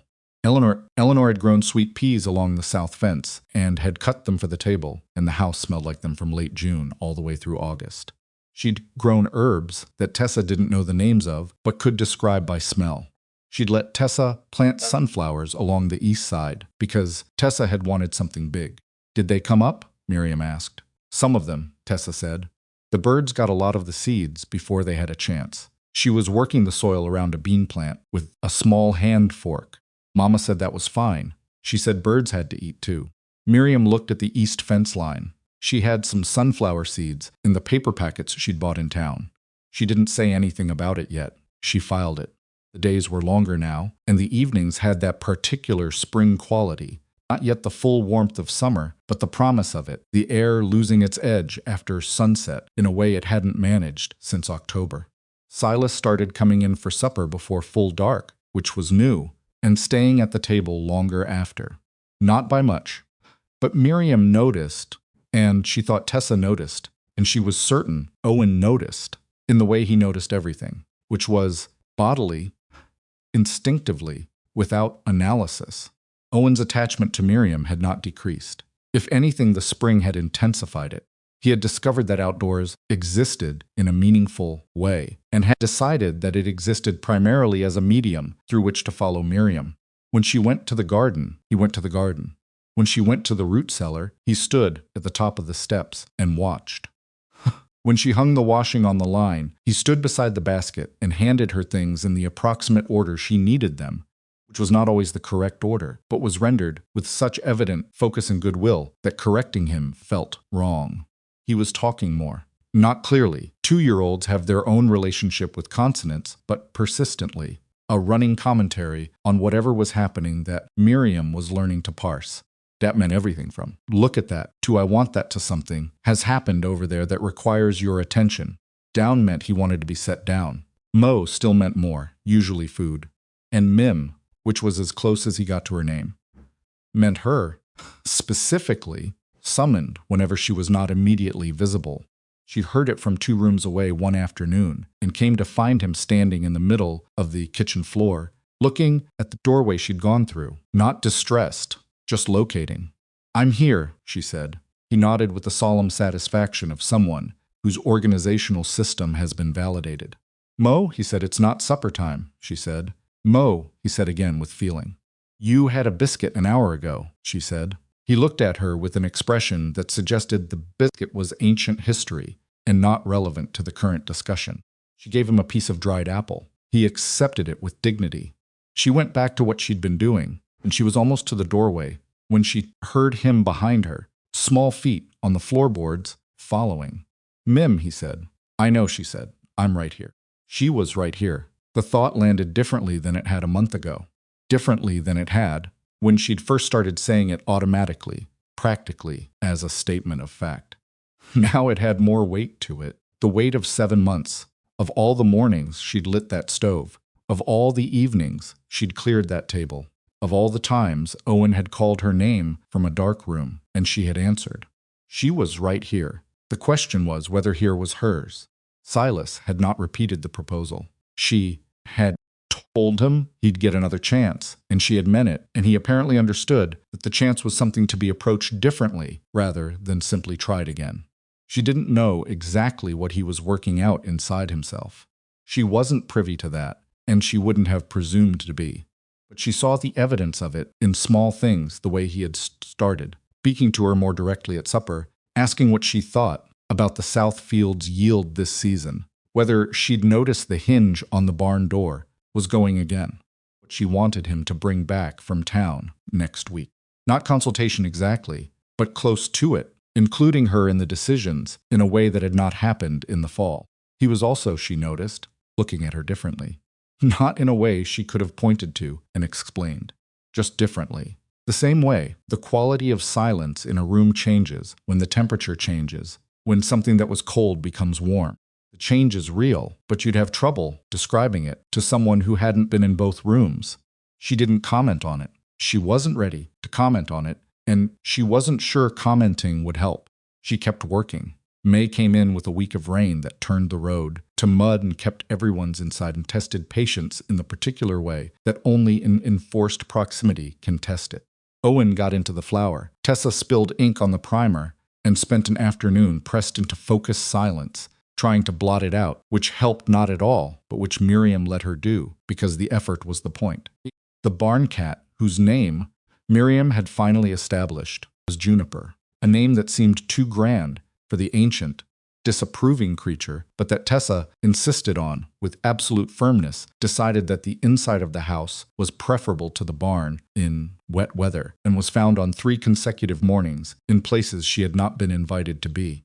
On the 3rd morning, Miriam came into the kitchen to find Juniper on the kitchen table, sitting on the flour sack with an expression of total composure, and Silas already at the table with his coffee, looking at the cat with the expression of a man who has decided, after consideration, that this is not his battle. Miriam stood in the doorway. "Juniper," she said. The cat looked at her. "Off the flour," she said. Juniper looked at the flour sack, then at Miriam, then away, into the middle distance, in the elaborate way of a creature that has heard you but is not yet committed to acknowledging it. Juniper, firmer. The cat stepped off the flour sack with great deliberateness and sat on the table instead, which was not actually an improvement, but appeared to represent Juniper's final position on the matter. Miriam looked at Silas. He was looking down at his coffee, but his shoulders were doing something they didn't usually do. "Go ahead," she said. He laughed. It was not a big laugh. It was short and quickly controlled, the laugh of a man who doesn't do it often enough and is slightly surprised when it happens. But it was real. And it changed his face entirely, and Miriam stood in the kitchen doorway and looked at it, and thought, there you are. Whoever Silas Vale had been before he was grief and work, and the man who managed everything alone, he was in that laugh briefly, and then it receded, and his face went back to itself, but she had seen it. "The cat has made her position clear," he said. "The cat can sleep in the barn," Miriam said. "The cat has been here longer than either of us," Silas said. Juniper settled her paws and looked at both of them. Miriam set the flour sack on the high shelf. The rain broke on Friday, and the world steamed and dried and went back to being April underneath with all the urgency that implied. The south field needed attention, the fence's 2nd section needed addressing, and the question of the well's output, which had been theoretical through the winter, became real and practical now that the summer's needs were becoming apparent. It was during the fence work that Miriam had her 2nd conversation with a version of the world outside the ranch. She had gone to the south boundary to bring Silas water. He and the ranch hand, a young man named Cody, who came 3 days a week and spoke almost entirely in nods, and she was on her way back along the fence line when she encountered a woman on horseback. Not from Juniper Trace. Someone passing through, or at least Miriam didn't recognize her. A woman, somewhere around her own age, well-dressed for travel, with a good horse, and the ease in the saddle of someone who'd been riding since childhood. The woman pulled up. "Excuse me," she said. "Is this the road down to the Calvert place?" 2 miles south, then east at the fork," Miriam said. The woman nodded. She was looking at Miriam with interest, but not the particular kind of interest. Miriam was accustomed to not the assessing kind. Just interest. "You're with the Vale Ranch?" the woman said. "Yes," Miriam said. "A beat. Then, because she had decided in March that she was done hedging, I run the household." The woman nodded again, this time, as if that explained something satisfying. "I heard there was someone who'd gotten the Vale place going again," she said. "Mrs. Tully at the dry goods mentioned it," she said. She stopped recalibrated, apparently editing whatever Mrs. Tully had actually said. She said things seemed to be looking up out this way. Miriam looked at her. "That's kind of Mrs. Tully," she said. The woman smiled. It was a genuine smile, uncomplicated. "Martha Calvert," she said. "My husband's family has the place down the road. We've been away 2 winters. "Miriam Bellrose," Miriam said. "Well, Miss Bellrose," Mrs. Miriam said. "Widow," Mrs. Bellrose. No flicker in Martha Calvert's face. No reassessment. "If you're ever of a mind to come calling when the road's decent, we'd be glad to have you. The Tully girls come sometimes on a Sunday afternoon." Miriam looked at her for a moment. "Thank you," she said. "I might do that." "Good," Martha said simply, and turned her horse south. Miriam watched her go. She stood there in the middle of the fence line with the water pail and something she couldn't immediately name. It wasn't quite comfort, it wasn't quite surprise.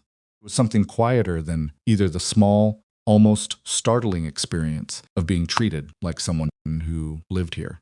Someone who might come calling. Someone whose presence in this particular stretch of land was unremarkable.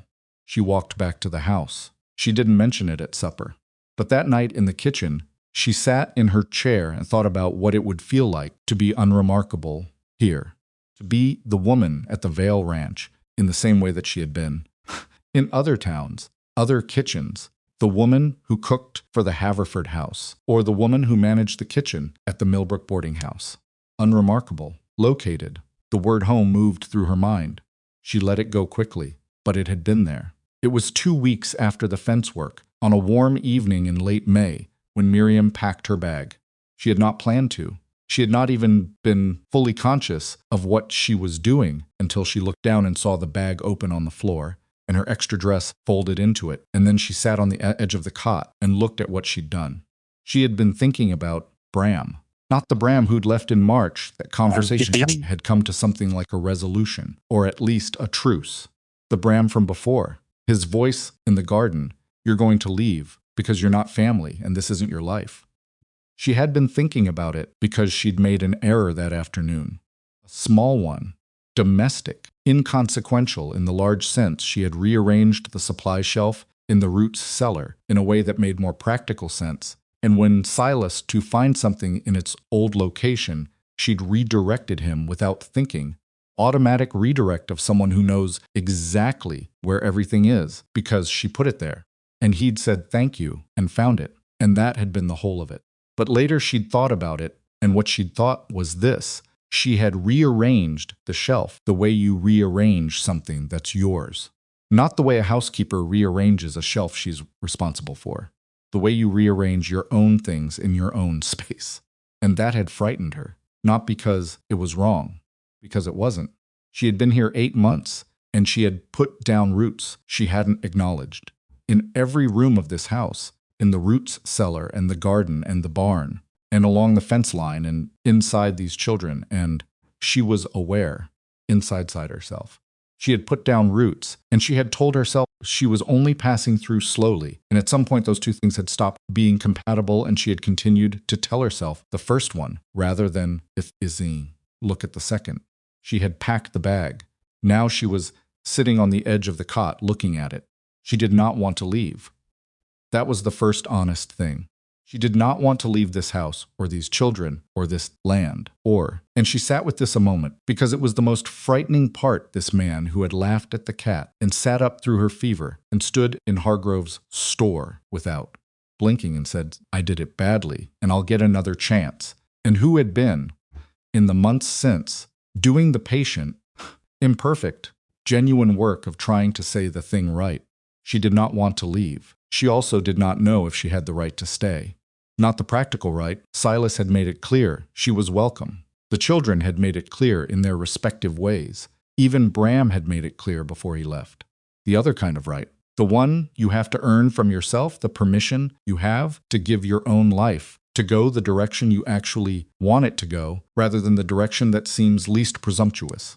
She was sitting with that when she heard the feet. Small feet. The particular pattern of Tessa's walk, she landed slightly heavier, on the left. A habit Miriam had stopped noticing as a sound, and started noticing as a presence, the specific way she knew Tessa was coming before she appeared. The door was open. Tessa stopped in the doorway and looked at the bag. Her face went through something. Not panic. Tessa Vale did not do panic in any visible way. The thing that moved through her face was real, and it was fast, and it left something behind when it passed something that had been carefully maintained and was now having difficulty staying that way. She looked at the bag, then at Miriam, then at the bag. Then behind her, a small sound. Owen had followed his sister, the way he followed everyone, and he had come through the door below Tessa's elbow, and he was now standing on the cot room floor, looking at the open bag with the same focused, serious attention he gave to the flour he wasn't supposed to eat and the stove he wasn't supposed to touch. He looked at the bag. He looked at Miriam. He raised his arms, not asking to be picked up, which was his usual gesture. Something different. Just up, arms up. The gesture of a small child who wants to be held against the specific fear that something is about to move away from him. Miriam looked at him. She looked at Tessa. Tessa said nothing. She was working very hard at saying nothing. Then she stopped working hard at it. Stay, she said, one word. No explanation, no argument, no pleading. Just that, stay, in the voice of a child who almost never asks anyone for anything because she has learned that asking costs something. And the cost is not always worth it. Who is asking anyway? Who has decided that this particular thing is worth the cost of asking? Miriam looked at her daughter. She caught herself on the word and then let it sit there. That word, in the privacy of her own chest, and did not push it away. And she looked at Owen with his arms up, and she looked at the bag on the floor, and she understood something she should have understood sooner. She had been so afraid of leaving too late that she had not given enough weight to what it would mean to leave at all. These were not the children she would have to say goodbye to if she went. She was the person who would have to say goodbye to them. She was not going to do it. She leaned down and picked up the bag. She put it on the shelf in the corner. She picked up Owen. He put his head against her shoulder with the total trust of someone who had asked for the right thing and received it and needed no further discussion of the matter. Tessa looked at her. Her face had gone back to its careful arrangement, but there was something different in it now, something that had been held behind a door and had just been allowed a little air. Miriam said, "All right," Tessa said. They went back to the kitchen.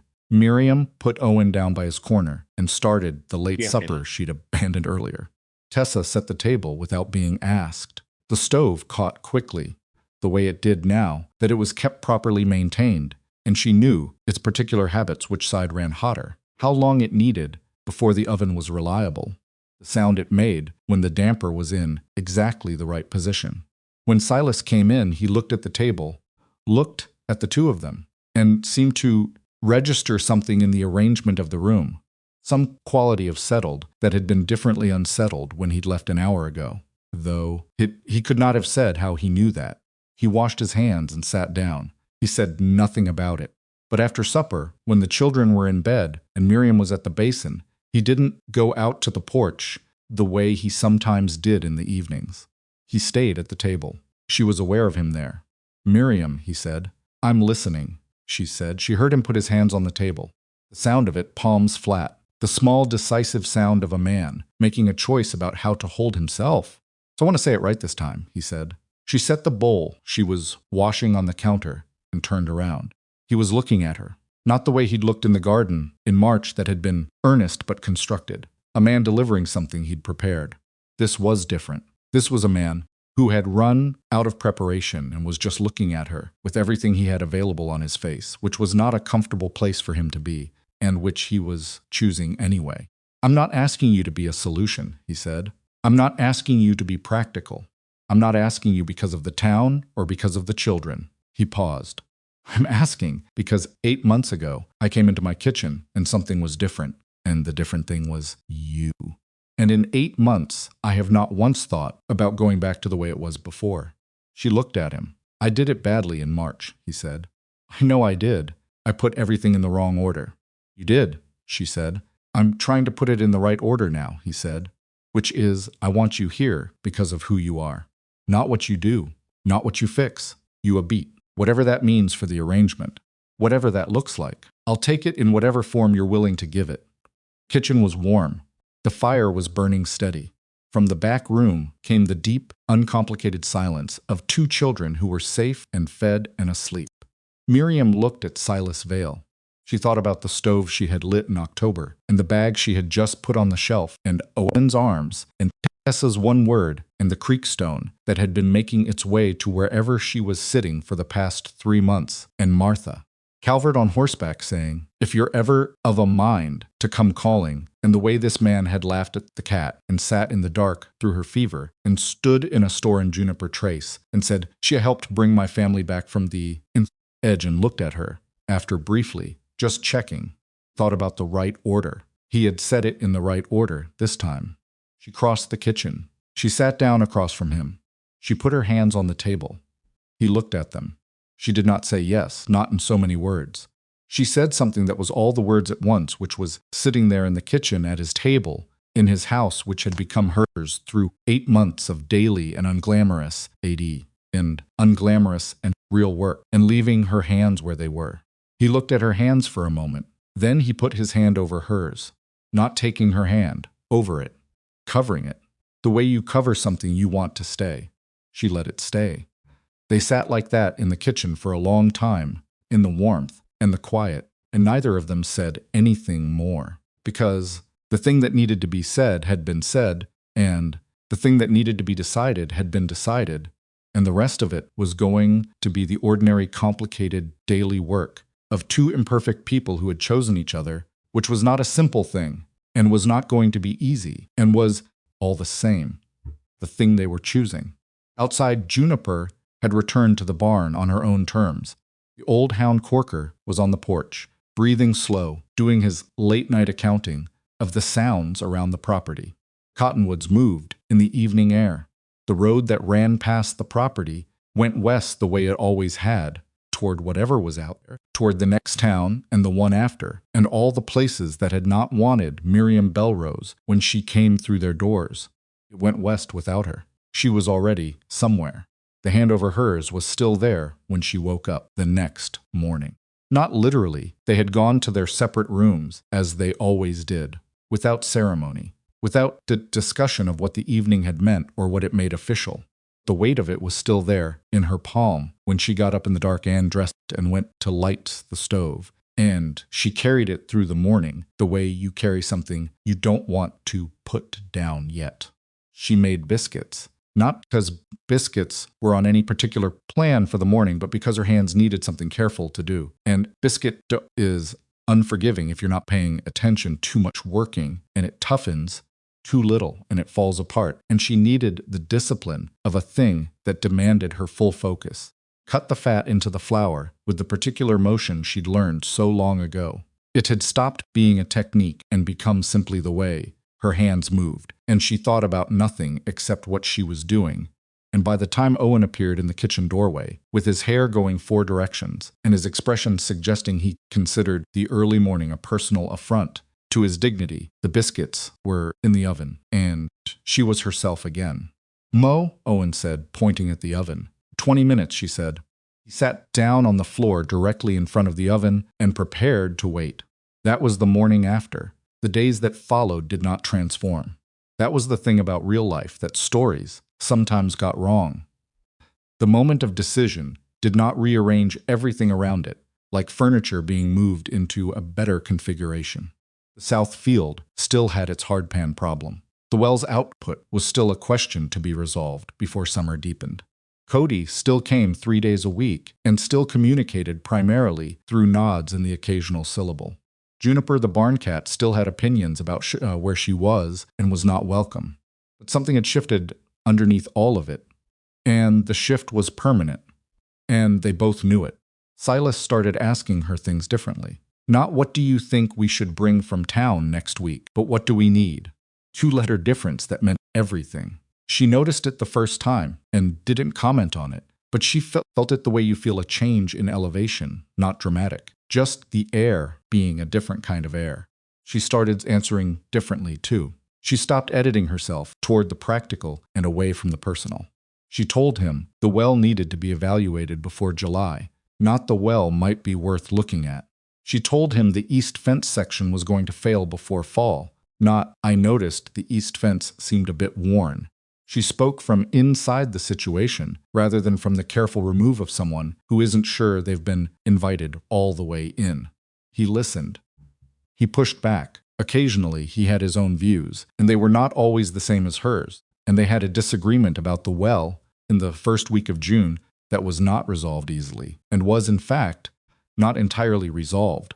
Just set aside when they ran out of new arguments, and agreed to get a second opinion from a man in Juniper Trace who apparently knew water.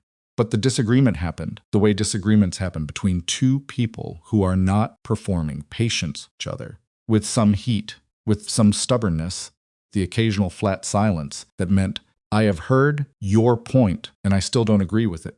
and then eventually, with the particular exhaustion of two people who respect each other enough to be honest, and have now been honest for an hour and need to eat supper. Tessa watched all of this with her characteristic attention and said nothing about it. She was doing something Miriam noticed, gradually, the way you notice a gradual change. She was relaxing. Not all at once, not completely, not in a way that meant she had stopped being a serious, watchful, slightly older than her years child, but in small specific ways. She left the stone in her pocket some mornings and didn't check for it until noon more. And the laughs were not the careful, contained laughs from before, but the actual kind, the kind that sneak out and surprise even the person making them. She started a project in the garden on her own sunflowers along the east fence, which Miriam had quietly made sure she had seeds for, and tended them with the particular pride of something that is entirely hers. She also started making bread alone, not entirely alone. She would tell Miriam what she was doing, and Miriam would be in the kitchen, available if needed, but without instruction. She had learned it well enough that she didn't need instruction anymore. And one afternoon, Miriam came in from the garden to find 2 loaves cooling on the counter, and Tessa at the table with her primer, not waiting for a response, not looking up to see if it was right. Miriam looked at the bread. She looked at Tessa. "Those look good," she said. "The left one's a little lopsided," Tessa said, without looking up. "I know. It'll taste the same," Miriam said. "I know that too," Tessa said. Miriam sat down. She did not hover over the bread or make a ceremony of it. It smile. She got herself a glass of water and looked out the window at the garden and thought about the east fence and whether the sunflowers is going to get enough water this week, given the dry spell they'd been having. And Tessa kept reading, and the bread cooled, and the afternoon went on. That was, she thought later, one of the best afternoons she had spent in the Vale house. Not because anything happened in it, because of the particular quality of nothing happening, the ease of it, the lack of management required. 2 people in a kitchen, each doing their own thing, in the comfortable silence of people who do not need to perform anything for each other. She had not had that since Thomas. She had not let herself want it since Thomas, because wanting things that could be taken away was a particular kind of risk she had learned to be careful about. She was being less careful now. That was frightening, and also, underneath the frightening, something close to relief.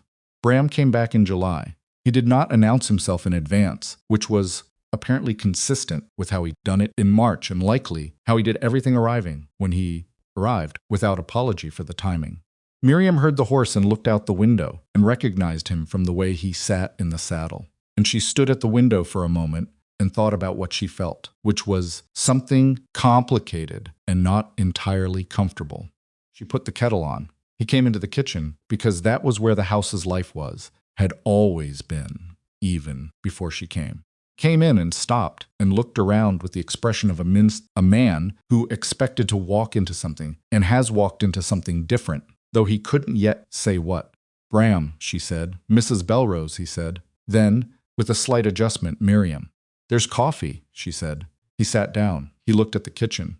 At the herbs hanging from the beam fuller now, more of them, the accumulated result of months of adding to what was there. At the children's marks on the door frame, where she'd started measuring Owen's height every month because she'd noticed he was growing fast and wanted the record of it. At the way the table was set with one more place than it had been set with when he arrived in October, the extra place as permanent now as any of the others. Tessa came in from outside with dirt on her hands and stopped when she saw him. "Uncle Bram," she said.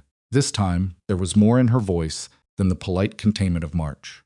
Not enthusiasm exactly, but something warmer. "Hey, Bug." He looked at her hands. "What have you been doing?" "Watering the sunflowers," she said. "They need it every day right now." "Sunflowers," he said. "Along the east fence," she said. "Miriam got me seeds." He looked at Miriam. She poured coffee and said nothing. He stayed for 4 days. The first day was careful, both of them navigating around what had been said in March and what had changed since. She did not explain herself or the situation, and he did not ask her to, which she appreciated. He was, she noticed, watching differently than he had before, not looking for the thing that was going to go wrong, but looking at what was actually there. Owen had no memory of March. He approached Bram with the same investigative goodwill he applied to every new presence, and by the end of the first day had determined that Bram's shoulders were an acceptable place to sit, and that Bram could be successfully redirected toward the biscuit tin if approached correctly.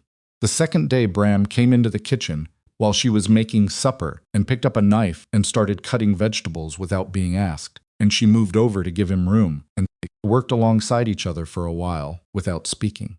"He seems different," Bram said finally, meaning Silas. "Does he?" Miriam said. "You know he does," Bram said. "Not an accusation, just a statement. He's working through things," she said. "In his own time. Better than his own time used to be," Bram said. She didn't answer that. He cut for a while. "I owe you an apology," he said. "From March." She looked at him. "I said you were going to leave," he said. Said it like I was certain. "You weren't entirely wrong to be worried," she said. "No," he said, "but I said it to you like you were a problem to be managed and not a person trying to figure out something complicated." He set the knife down. That wasn't right. She looked at the onions in front of her. "I've been called worse," she said. "I know," he said. "Also not right." She picked up the onions and put them in the pan. "Apology accepted," she said. He picked the knife back up and kept cutting. They made supper together, the two of them, in the kitchen that had been cold and empty 8 months ago, and when Silas came in and found them both there, he stopped in the doorway and looked at the scene with an expression. Miriam couldn't fully read something between surprise and something deeper, something that had to do with the particular configuration of people in a room he loved. All of them present, all of them accounted for. "Bram burned the onions," Miriam said. "I did not burn the onions," Bram said. "Caramelize them." "You burned the onions," Miriam said. "There is a difference." "There is," Silas said, hanging his hat, "and the difference is that one of you knows how to cook." Bram looked at his brother. "She's got you talking now," he said. "Got me a lot of things," Silas said, and went to wash his hands. Bram looked at Miriam. She was stirring the pan and not looking at either of them, but she was aware of her own face, doing something she didn't try to stop. The fourth day, Bram found her in the garden. She was at the east fence checking the sunflowers, Tessa's sunflowers, shoulder high now, going to be magnificent in another 3 weeks. The kind of plants that grew with absolute commitment once they decided to grow, no hesitation in them at all. He came and stood beside her. "I want to tell you something," he said, "and I want you to know I mean it." She waited. "My brother finally looks like himself again," he said. "I don't mean happy, exactly. I mean like himself. The man he was before Eleanor died. The one who could be in a room without taking up all the sorrow in it." He paused. "I didn't think I'd see that again." She looked at the sunflowers. "He did that himself," she said. "I just kept the house warm." "Don't do that," Bram said. She looked at him. "Don't make yourself smaller than you are," he said. "Spent March doing that for you. You don't need to do it yourself." She stood with that for a moment. "Old habit," she said. "I know," he said. "I've watched it all week. Every time someone says something was good, you look for another reason why it was actually practical, or necessary, or just what anyone would have done." He looked at her directly, not unkindly. "You fed 2 children, and you kept a man alive long enough to find his way back. That's not small." She didn't answer right away. There was wind through the sunflowers. They were tall enough to move in it now, their heavy heads tracking slightly the particular responsive gravity of them. "He's going to be all right," she said. "They all are." "They are," Bram said. "And you had something to do with that." He left the next morning, the way he'd arrived without ceremony, with the saddlebag and the horse and the nod. That was his version of a long goodbye. He said goodbye to the children, and he shook his brother's hand and held it for a moment longer than a handshake strictly required. And then he looked at Miriam. "Come visit sometime," he said. "Both of you." "We might do that," she said. He nodded once. Then he was gone down the road, and the house absorbed his absence, the way it had the first time, quickly, thoroughly, going back to its own sounds and rhythms, as if it had not been interrupted. Summer deepened. The garden produced in the steady, accumulating way that good tended ground produces not all at once, not dramatically, but consistently, something ready almost every day, something to pick and use or put up. Miriam taught Tessa to preserve the green beans the way she'd learned from her own mother standing at the stove on a hot July day, with the steam going and the jars lined up, and the particular satisfaction of seeing the work of the garden translated into something that would last through winter. Tessa was meticulous about it. She labeled the jars in her careful, still developing handwriting green beans. July. And Miriam looked at those labels on the cellar shelf and felt the particular, hard-to-name feeling of something being built that will outlast the building of it.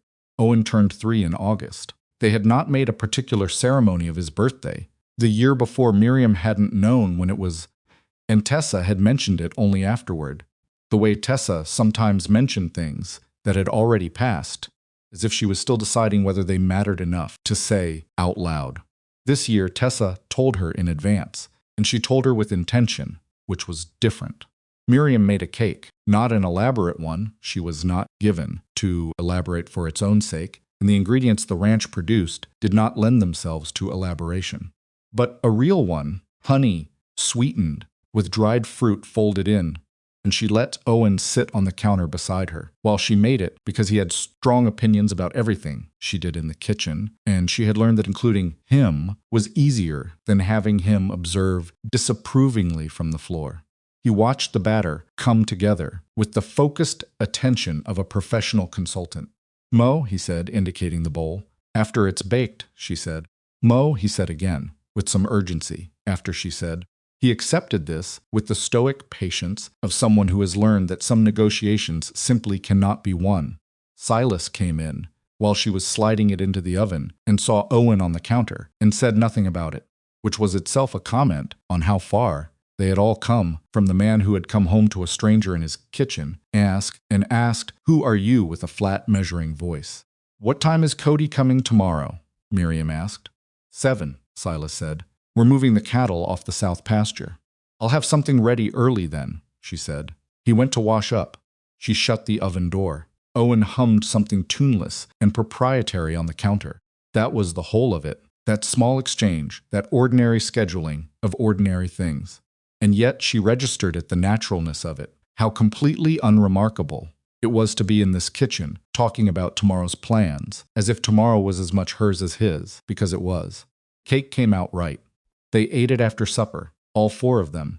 Owen, with a focus on his piece that precluded conversation on his part. Tessa ate hers in small, deliberate bites that Miriam recognized as the behavior of someone making something last. Silas finished his and looked at the remaining cake on the plate with the expression of a man conducting an internal debate, and then cut himself another piece without asking anyone, which made Tessa look at him with something between amusement and reproach. "It's Owen's birthday," Tessa said. "Owen got the first piece," Silas said. "That doesn't mean you get 2. It doesn't mean I don't," Silas said.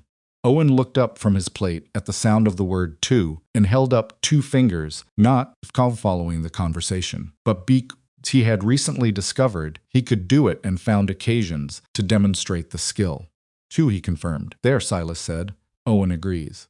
Tessa looked at Miriam. Miriam kept her expression neutral. "I made it," she said. "I have no opinion." Tessa made the face she made when she was being patient with unreasonable people a face. Miriam recognized because she'd seen it in the mirror and went back to making her peace last. That night, after the children were in bed, Silas sat on the porch and Miriam came out and sat beside him, which she had been doing since June, the warm evenings making it natural to be outside for a while before the dark fully settled. They sat without talking for a bit. The land was doing its summer night thing, the sounds of it, the insect sense, the occasional movement in the cottonwoods, the low, steady presence of everything, alive and doing what living things do in the dark. "He's 3, Silas said. "He is," Miriam said. "He was 2 when you came." "November," she said. "He turned 2 in August, and I came in October." Silas looked at the dark for a moment. "He doesn't know any different," he said. "He doesn't know what it was like before you were here." She thought about that. "Is that all right?" she said, not anxiously, just asking. "Yes," he said immediately. "Then, more than all right." She looked at the cottonwoods. "Tessa does," she said. "Know the difference." "Tessa knows everything," Silas said. There was a weight to it, not quite sad. "She's known too much for too long." "She's getting to know less," Miriam said, "getting to put some of it down." He looked at her. "I noticed that," he said. "The stone. She doesn't She keeps it, Miriam said. She'll always keep it. But she doesn't check for it every 10 minutes anymore. Quiet. Eleanor would have liked you, he said. She had not expected that. She sat with it. That's a generous thing to say, she said. It's a true thing, he said. She didn't have much patience for performance. He could smell it from across a room. He looked at his hands. You don't perform. I used to, Miriam said, when I was younger. Used to try to make myself into something easier for people to accept. What happened? I got tired, she said. Performing takes more energy than most people think, and it doesn't work anyway. People see what they want to see. Performing just delays the disappointment. He was quiet for a moment. I didn't see what I should have, he said, when you first came. I was grateful, but I was also somewhere else. Still mostly somewhere else. You were where you were, she said. That's not a failing, Bram said. I know what Bram said, she said. Bram was looking after his brother. I understand it. I'm trying to say I see you now, he said. It came out a little rough, the way things come out when they've been sitting in someone's chest for a while and don't have much practice being said, is what I'm trying to say. She turned and looked at him. He was looking at her, this man she had watched, put himself back together from the outside in the house first, then the children, then himself. Piece by piece, patient and imperfect and real. I know, she said. Good, he said. He put his hand over hers on the porch railing. She left it there. They sat like that while the dark finished settling, and the stars made their slow, indifferent crossing above Juniper Trace, and the house behind them breathed with sleeping children, and the road out front ran west toward everything that had not wanted Miriam Bellrose, toward all those kitchens that had turned her away, and all those towns that had said another direction, and it ran there without her because she was not on it. It was late September when Tessa asked the question. It came out of nowhere, or it seemed to the kind of question children ask after they've been thinking about something for a long time and have finally arrived at the precise words for it. Miriam was clearing the supper dishes, and Silas was at the other end of the table, helping Owen with a puzzle that Owen was mostly solving by turning pieces in random orientations and declaring victory. Tessa had gone to bed, or so Miriam thought. Came back into the kitchen in her nightgown, which she rarely did. Tessa believed in the appropriate time for things, and nightgowns were for sleeping, not for coming back into rooms. And she stood in the doorway and looked at both of them. Silas and Miriam both looked at her. Owen looked up, saw his sister, said Tessa with satisfaction, and went back to the puzzle. Tessa looked at Miriam, then at her father. She had been watching them for 11 months. All the small accumulating evidence of two people slowly choosing each other, all the hands over hands and the shared silences, and the way her father laughed now, and the way Miriam had put the bag on the shelf and come back to the kitchen. She had been watching, and she had been conducting her own child's accounting of it, adding it up, reaching her own conclusion. If you stay forever, she said, looking at Miriam, do you become our mother? Kitchen went absolutely still. Silas did not answer. That mattered. He could have answered. He had the words for a practical answer. Miriam is very important to us. Miriam is staying with us. Miriam is... He had those words, and he did not use them. He looked at his daughter, and then he looked at Miriam, and he left the question where it belonged, which was with Miriam, who was the one Tessa had asked. Miriam set the dish towel down. She came around the table and crouched down in front of Tessa, so they were at the same level, the way she'd learned Tessa. Preferred, not talked down to. Talk to. Equal height, eye to eye. Tessa's face was serious. This was not a small question for her. She had held it for a long time. Your mother is your mother, Miriam said. She was here first. She gave you the stone, and she grew the sweet peas, and she taught you to sit at a table right, and she is the reason you are who you are. She looked at Tessa. Nobody takes that. Not me. Nobody. Tessa was listening. But Miriam said, if you're asking whether I'm going to be here, whether I'm going to be the one in this kitchen and in this house and at this table, she stopped. She was careful with this because Tessa deserved exactness, deserved to receive only what was true and all of what was true.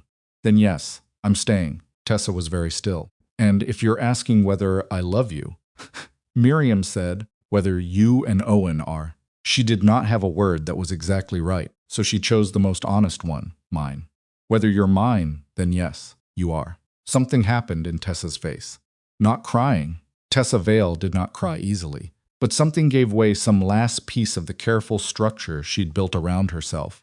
The management and the watchfulness and the holding everything at a careful distance that had kept her functional for the year before Miriam came, and the cautious testing months after, and underneath it was just a 7-year-old girl who had lost her mother and spent a year being responsible for things no 7-year-old should be responsible for, and who was now, finally, being told that someone else was going to carry it. She stepped forward and put her arms around Miriam's neck. Miriam held her. She held her. The way you hold something you have been afraid you might not get to hold, tightly, carefully, with the full understanding of what it costs and the full intention of earning it. Owen looked up from his puzzle. He looked at his sister and Miriam. He stood up, walked over, and pushed his way into the embrace with the complete unself-consciousness of a 3-year-old who has decided that whatever is happening includes him. Miriam held them both. Over Tessa's shoulder, she looked at Silas. He was sitting at the table with his hands flat on the wood and his face doing something she had no intention of describing or analyzing, just witnessing, the way you witness a thing that is happening at its full size and does not need your commentary. After a moment, Tessa pulled back. She wiped her face with the back of her hand, the quick, practical motion of someone who acknowledged what had happened and was now moving on from it. "Okay," she said. "Okay," Miriam said. "You should probably finish the dishes," Tessa said. "The water's going cold." "You're right," Miriam said. Tessa looked at her father. "Papa, Owen cheats at the puzzle," she said. "I do not cheat at the puzzle," Owen said, with some dignity. "You put the piece wherever and say you're done," Tessa said. "I'm done," Owen said, indicating the puzzle, which was approximately 40% complete. Tessa went back to bed. Owen went back to the puzzle. Miriam went back to the dishes. And Silas sat at the table for another minute, and then reached across and placed one piece of the puzzle correctly, and then another. And Owen watched this with great interest, and then picked up a piece and placed it correctly, too, actually correctly, with care, the way he'd watched Silas do it, and they worked on it together, while Miriam finished the dishes. And the kitchen was warm, and the night was quiet, and the house held all of them without effort, the way a thing holds what it was built to hold. November came, 1 year. Miriam had not marked October, had not drawn attention to it, had not made any ceremony of the day she arrived, which she didn't actually know precisely anyway. She knew it was October, knew it was in the first 2 weeks, knew the weather had been turning cold.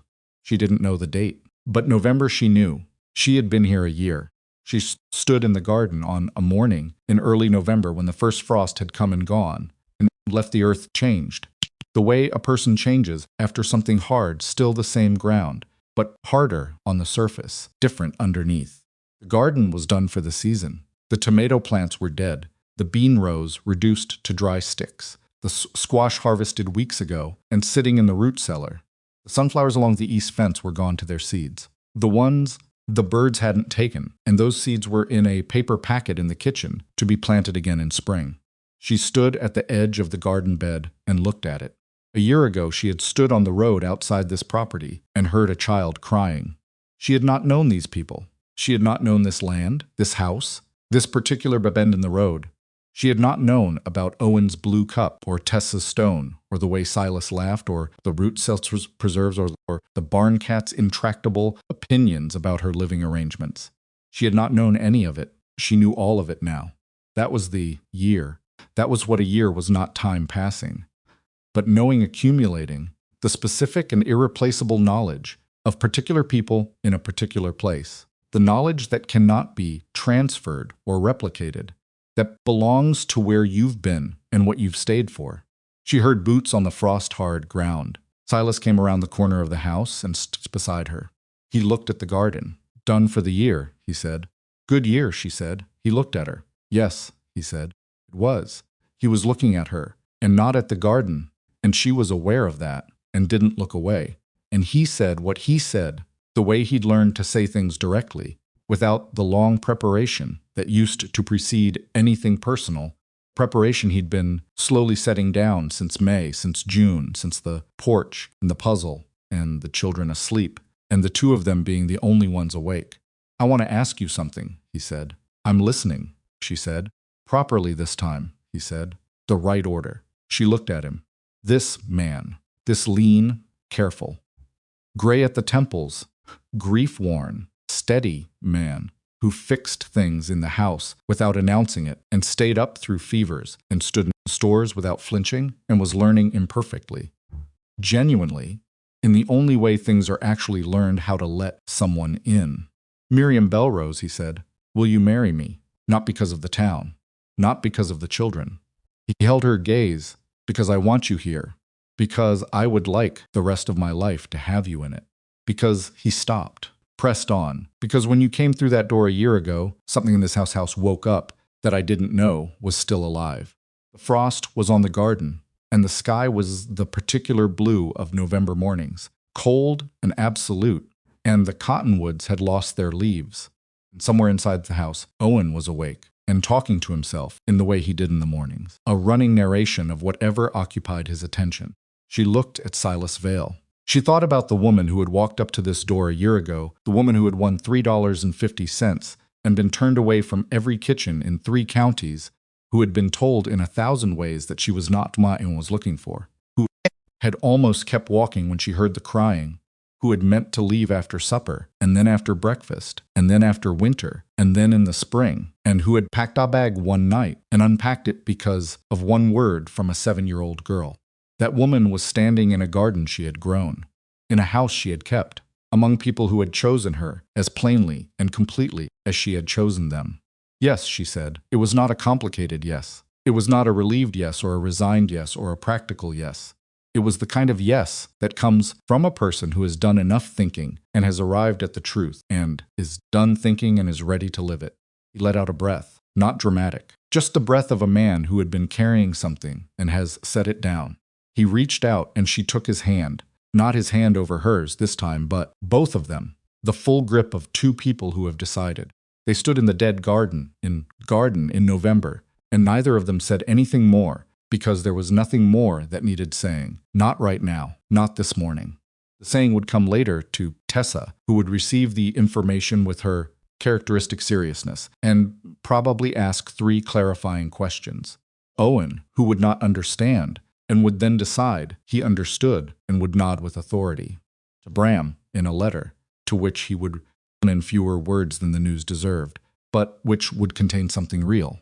To the town of Juniper Trace, eventually, in the way towns learn things through the unremarkable fact of 2 people living as though they belonged to each other, which they did, which they had been doing for a while now, which the town could make of what it wanted. To Martha Calvert, who would say, I'm glad and mean it simply. To no one else, to everyone else. To the accumulated weight of every person who had looked at Miriam Bellrose and seen a problem, a liability, a woman to look past on the way to something more suitable. She was not interested in proving anything to any of them. She was standing in her garden, holding the hand of a man who had asked the right question in the right order, and she had answered it, and that was enough. More than enough. Inside the house, Owen's narration reached a crescendo, suggesting something of consequence had occurred in his room, and then Tessa's voice, and then Owen's again, quieter, and then a sound that was unmistakably the 2 of them settling into the morning together, the way they did now, not the careful, exhausted arrangement of a 6-year-old managing a household, but children, actual children, doing what children do, with someone in the kitchen and someone coming in from outside, and the stove about to be lit and breakfast coming. Miriam looked at Silas. I should start breakfast, she said. I know, he said. He didn't let go of her hand. Silas, she said. 1 more minute, he said. She let him have it. The sun was coming up over the east fence where the sunflower stalks stood dry and bare and waiting for spring, and it hit the frost on the garden in a way that made it look briefly, foolishly beautiful before it melted and became just water and just dirt, which was all it had been all along, which was enough. 1 more minute. Then she went inside and lit the stove. Cold metal warmed under her hands the way it had every morning for a year, and the fire caught the way it always caught when you gave it the right conditions, and the kitchen filled with the smell of wood smoke, and then, gradually, coffee, and then the sound of children in the hallway, and then the sound of boots on the porch, and then the door opening, and then all of them, all at once, in the room that had been cold and empty. The night she walked in, and that was neither of those things anymore. The stove she had lit on her first night was still burning. It would keep burning. She was here to see to it